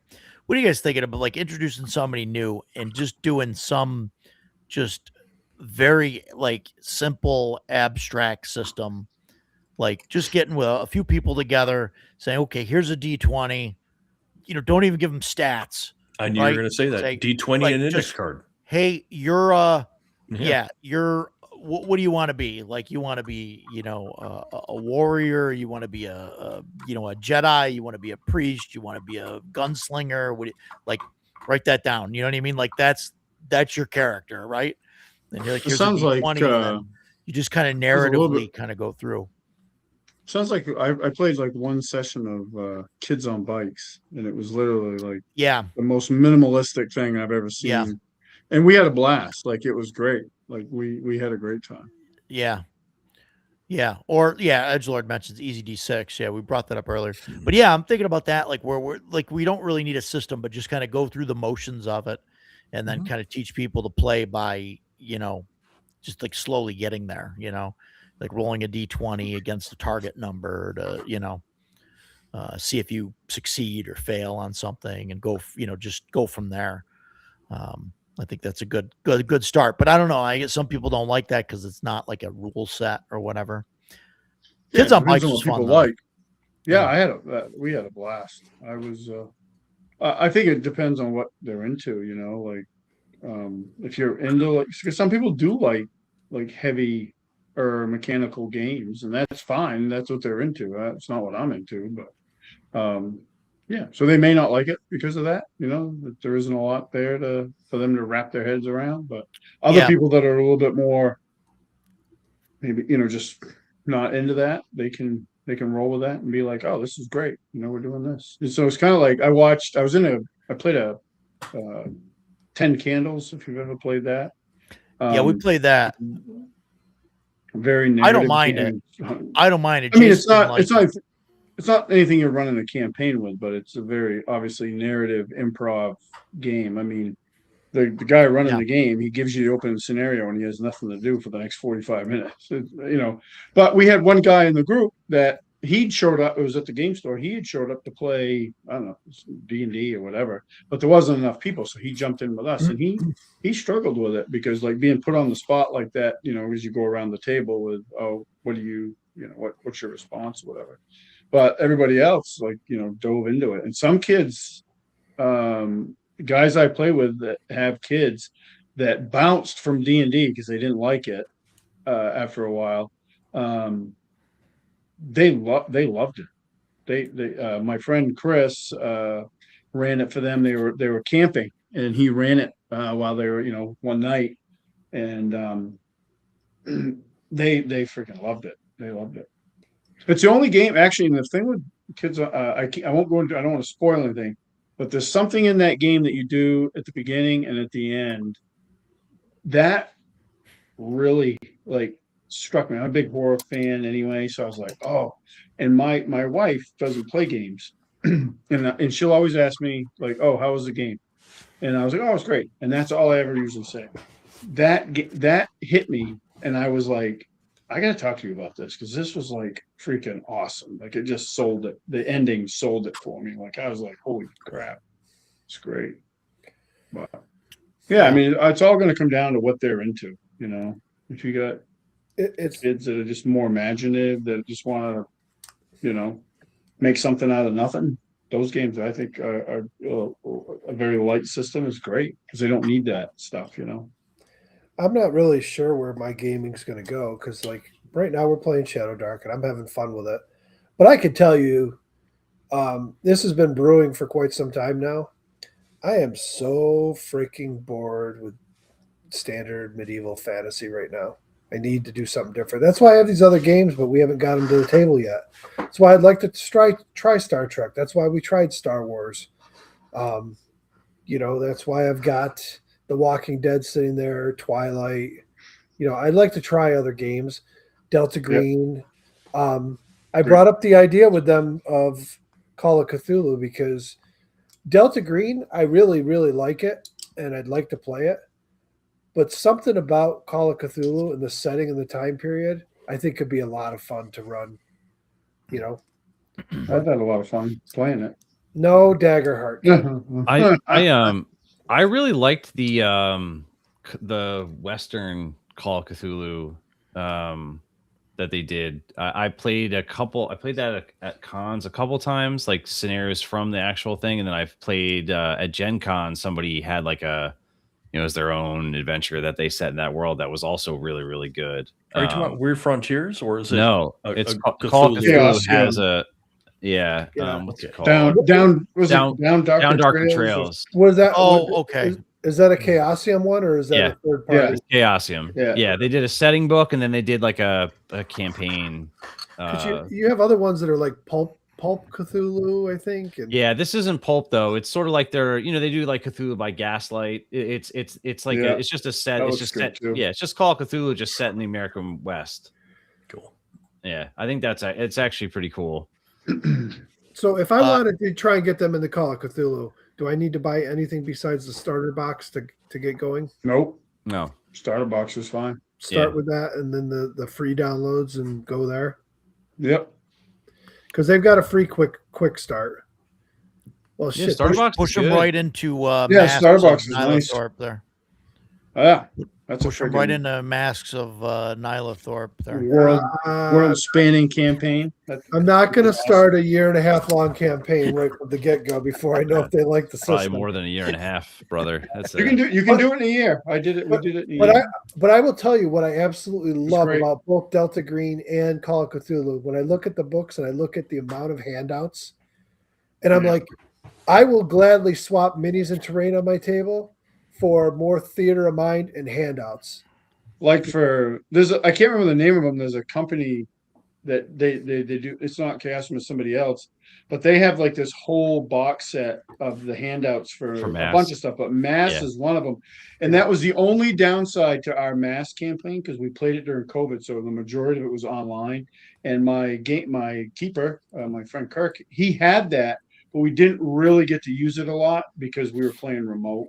But still, the best campaign I've ever played in. Like, it just was awesome. Yeah. The thing though with Call of Cthulhu or any horror game though, the big thing with those games though is your player's attitude towards stuff, because you have to have a certain amount of buy-in and be willing to do less than optimal things, right? Like if everybody's running around, like we played Mothership and we landed on this thing, and my guy was like the rules and regulations guy, because in his backstory that I spun up real quick, that he got kicked out of the military because he broke some rules. So then after that, he said, well, I'm not getting that. So I was the one guy that was like, nope, we're leaving. Like, we got to quarantine everybody. We got to do this and this. And everybody else was like, fuck it. We're going to do this and this and run around and contaminate. And if everybody played the rules guy, it's not going to be fun, right? It's going to be very not fun. So you have to be willing to make less than, and you gotta, like, if you're so worried about like the well-being of your character, it's not going to work, especially Call of Cthulhu games, because you start off the best you're ever going to be and you only get worse from there. So It's all downhill from there. it's all downhill from the beginning, which if you're into it, it's great. But if you're not, it's just not the gonna idea work. of a whole world hopping adventure to me sounds appealing. And then of course it's It's set in fun. like what, late 1920s or something. 20s, yeah. 30s, 20s, 30s. Yep. When I played Mass, the keeper was super knowledgeable, but one of the guys I played with is a history teacher. So like, I was like Nice. learning stuff as we played. yeah, I was that's like, holy great. crap, I didn't know that. Like, Now, when you you guys played that game, do you spend more time in character? yeah, it was a very heavy role. So the bulk of the game, so long story. We played, so we got together. We're like, I'd never played it. I'd always wanted to play Call of Cthulhu. And my friend Kirk, he ran a couple one shots for us. And I was like, at the end of them, because we, typical, we died horribly. And I was like, how does anybody play a campaign of this? And they're like, well, you're getting a typical campaign. The bulk of it is investigation. And then then at the end, it's the big boss and, everything goes shitty. But the one shot you're getting the ending. So that's when he proposed playing Mass with us. And so the bulk of it is and I really like this. I don't like traps, puzzles, crap like that, but I really like investigation. So it really, and our group was off the hook as far as it was very I think I'm heavy gonna have to with pick it up and RP. read it because Yeah. I just feel like these types of games are gonna solve some of this itch of being so sick of this. Mhm. Yeah, it's good to change it up. The thing with Call of Cthulhu, one of the things that did for me was I was already getting, I was running 5th edition at the time, and I was getting disenchanted with it. And I playing Call of Cthulhu, like every like possible encounter was so tense, like real tension. Not I have to pretend anything. We're like, oh my god, what's going to happen? And you're not a superhero. You're very very fragile. Even with pulp, you're not a superhero. And I was like, wow, this is missing from my games. Like this level of tension is missing, and that's eventually why one of the many reasons I completely got rid of playing like 5th edition. I finished those campaigns and never looked back. So I went back to OSR games where you're not a superhero and things can be very tense without having to pretend that they're very tense. Yeah, it's great. It's great. And I'm a big believer in mixing up your teams that you play. I have one player that my buddy, he doesn't like to do that, but I'm like, you're missing out. Like there's so many great games out there, and it can really revitalize your inspiration. That's part of why I lost half of my group, was because some of the guys just didn't want to try new things. They were like, nope. Rooster. Yeah, it happens. Rooster's one of the guys that I played Mass with. Yeah. And I have one of my guys at the table. Very little. We've nicknamed him Eeyore because he shows up and he's always just kind of miserable and down. And when somebody starts role playing at the table, you can see him over there like rolling his eyes, like. And I don't think he's going to last in a game like that. I think I'm just going to tell him this is not a game for you. The thing you can do too, like, so my friend Kirk that ran Mass for us, he ran it for us and another group at basically the same time. And our group, it was cool too because you'd go in different directions and stuff. But our group was much more into the role play and really diving into the investigations. And from his description, the other group was very like mechanical in how they approached everything. It was just basically the dice rolls and then they'd move on to the next thing and da da da da da. So I mean, you could play it, I guess, either way. I just don't think that other way would be very fun. I actually tossed it out there this week when I had the 2 players here, and one of them was Pete. And Pete told me, I asked him, I said, your wife ever played any games? And he's like, oh, she's tried some. She's played some D&D with us before, and this and that. And I said, Eric, he's the doctor next door. And his fiance, she was like never into that stuff, but he got her into the Dungeon Crawler Carl. And he said she listened to every single audiobook and she loved it. And my wife, she's never played tabletops, but she loves fantasy movies. She plays, we've played MMOs all the way going back to EverQuest. She's still playing World of Warcraft now. She was playing it earlier today. And I said to them, I go, we've had this issue with our group.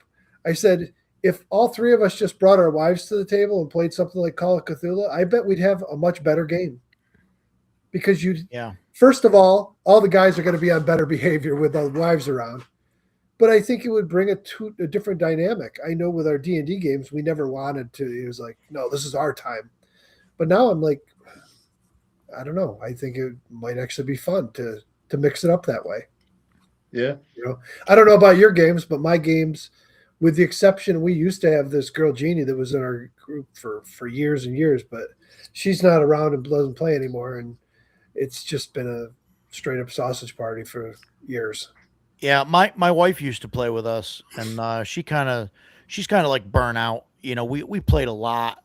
Yeah. When we were younger and stuff, and like especially when we were playing 3.0, 3.5, like we were just every Saturday for just 6 to 12 hours. I mean, we were just hitting it hard, just going, and and so that, like, after those, I ran some things and, she liked, but then eventually she was like, no, I'm done. I just can't do it anymore. The only thing that's going to bring her back is going to be the Cosmere RPG.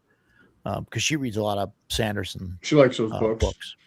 So yeah. So she definitely like wants to play that. And I'm like on the end where like, I haven't read any of the books. So like, I don't feel that I'm qualified enough to run that game, So I don't know, but I'm just gonna do it. Yeah, imagine having a day where you could game for 12 hours. Yeah, we should do that again. I don't know if I can do it, but but we should definitely do it. Take a break halfway between and pound some coffee, and Doing that in a couple weekends from now. yeah, nice. Yeah. So, yeah. What else? I wanted to bring this up. Dan mentioned Adventures Dark and Deep. There's he hasn't played it. It's expensive. He's got the Light version. It's one book only. yeah. Is it Adventures Dark and Deep Light? Is that what it's called? I I think so. think so. Yeah, and it's I think it's $25-$30 maybe. Goes to 8th It's just a level. single book. Yeah. So if you're interested, do that. So, but yeah. Joe can't game for 12 hours. You gotta take care of his cat. Nonsense. Come on, Joe. Cats Cats will the be just fine. self-sufficient. Yep. So yeah. That's all I got for introducing new people to the hobby. I think. I don't know if you guys got any last thoughts on this. Any other comments? The only thing that I thought of that we didn't touch on is there are some I don't know if you consider them RPG or RPG adjacent, but like some of the GM list stuff like that's out there, like Fiasco, or what was it's Alice? What was there's another Alice one. Goes Missing, or Yeah, it's called something something. like that. Yeah. yeah. Um, Those are fine. I don't know. Those are more like party games to me, and they're not like Alice is missing. RPGs.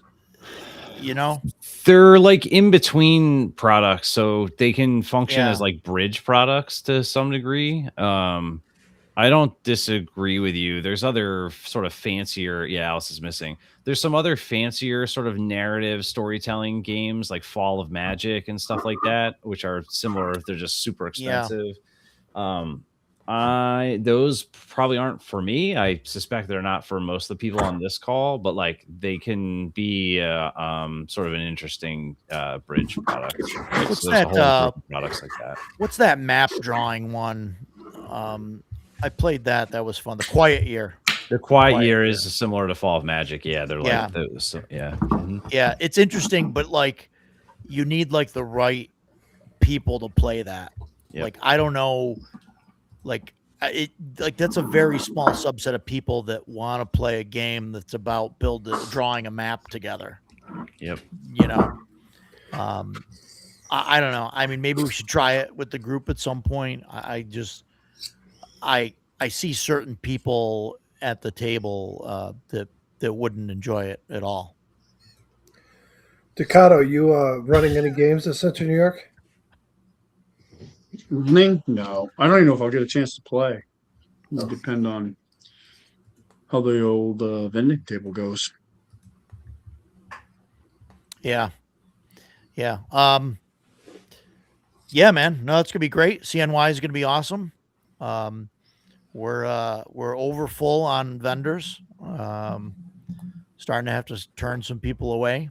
So Are games even being listed yet? yeah, games are listed. There's some more that I approved in the last couple of days. I have to put them through the scheduler before they'll show up. But yeah, there's a bunch of games on there. Game registration is going to open up. I believe it's the first week in April. I'm gonna take a look and see if I can squeeze myself into a game or two.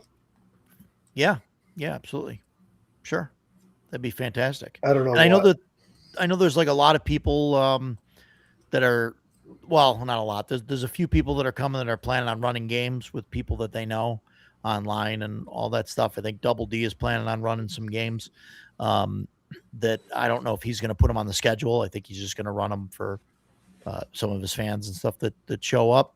And I know Joe is going to run a handful of games. Mike, I don't know if you're interested, in playing like Mouse Ritter or anything like that, but I don't know. I was like, so the whole point of me going up to Concoction was just sharing a room with Pete. I'm not going as a vendor. I was just going to go play some games. Yeah. And, a couple $100 and go up for the weekend and play. And I figured I was going to get into like Troy's running Shadow Dark and Pete's going to run Shadow Dark. And there's the Down the Dark and Stare. And I was like, but I don't know if I want to go and play Shadow Dark since I'm running. And I'm thinking, don't. Play something mean, different. Don't do that. I- You'll regret it. I would like to get into one game just to see how other people run it, if there's anything Sure. they do differently. But yeah, I think I'm going to look at the schedule now and see if there's like, hey, is there Call of Cthulhu or is there Delta Green or something right. that I want to try. It'd be nice to get some experience playing in one, because my group is never going to step up and run games. So it's either me or nothing. Right. I'm still okay with running. I still have. So am run I. it, I would just like to play one, especially Yeah. for a new system, play it and see how it goes. Yeah.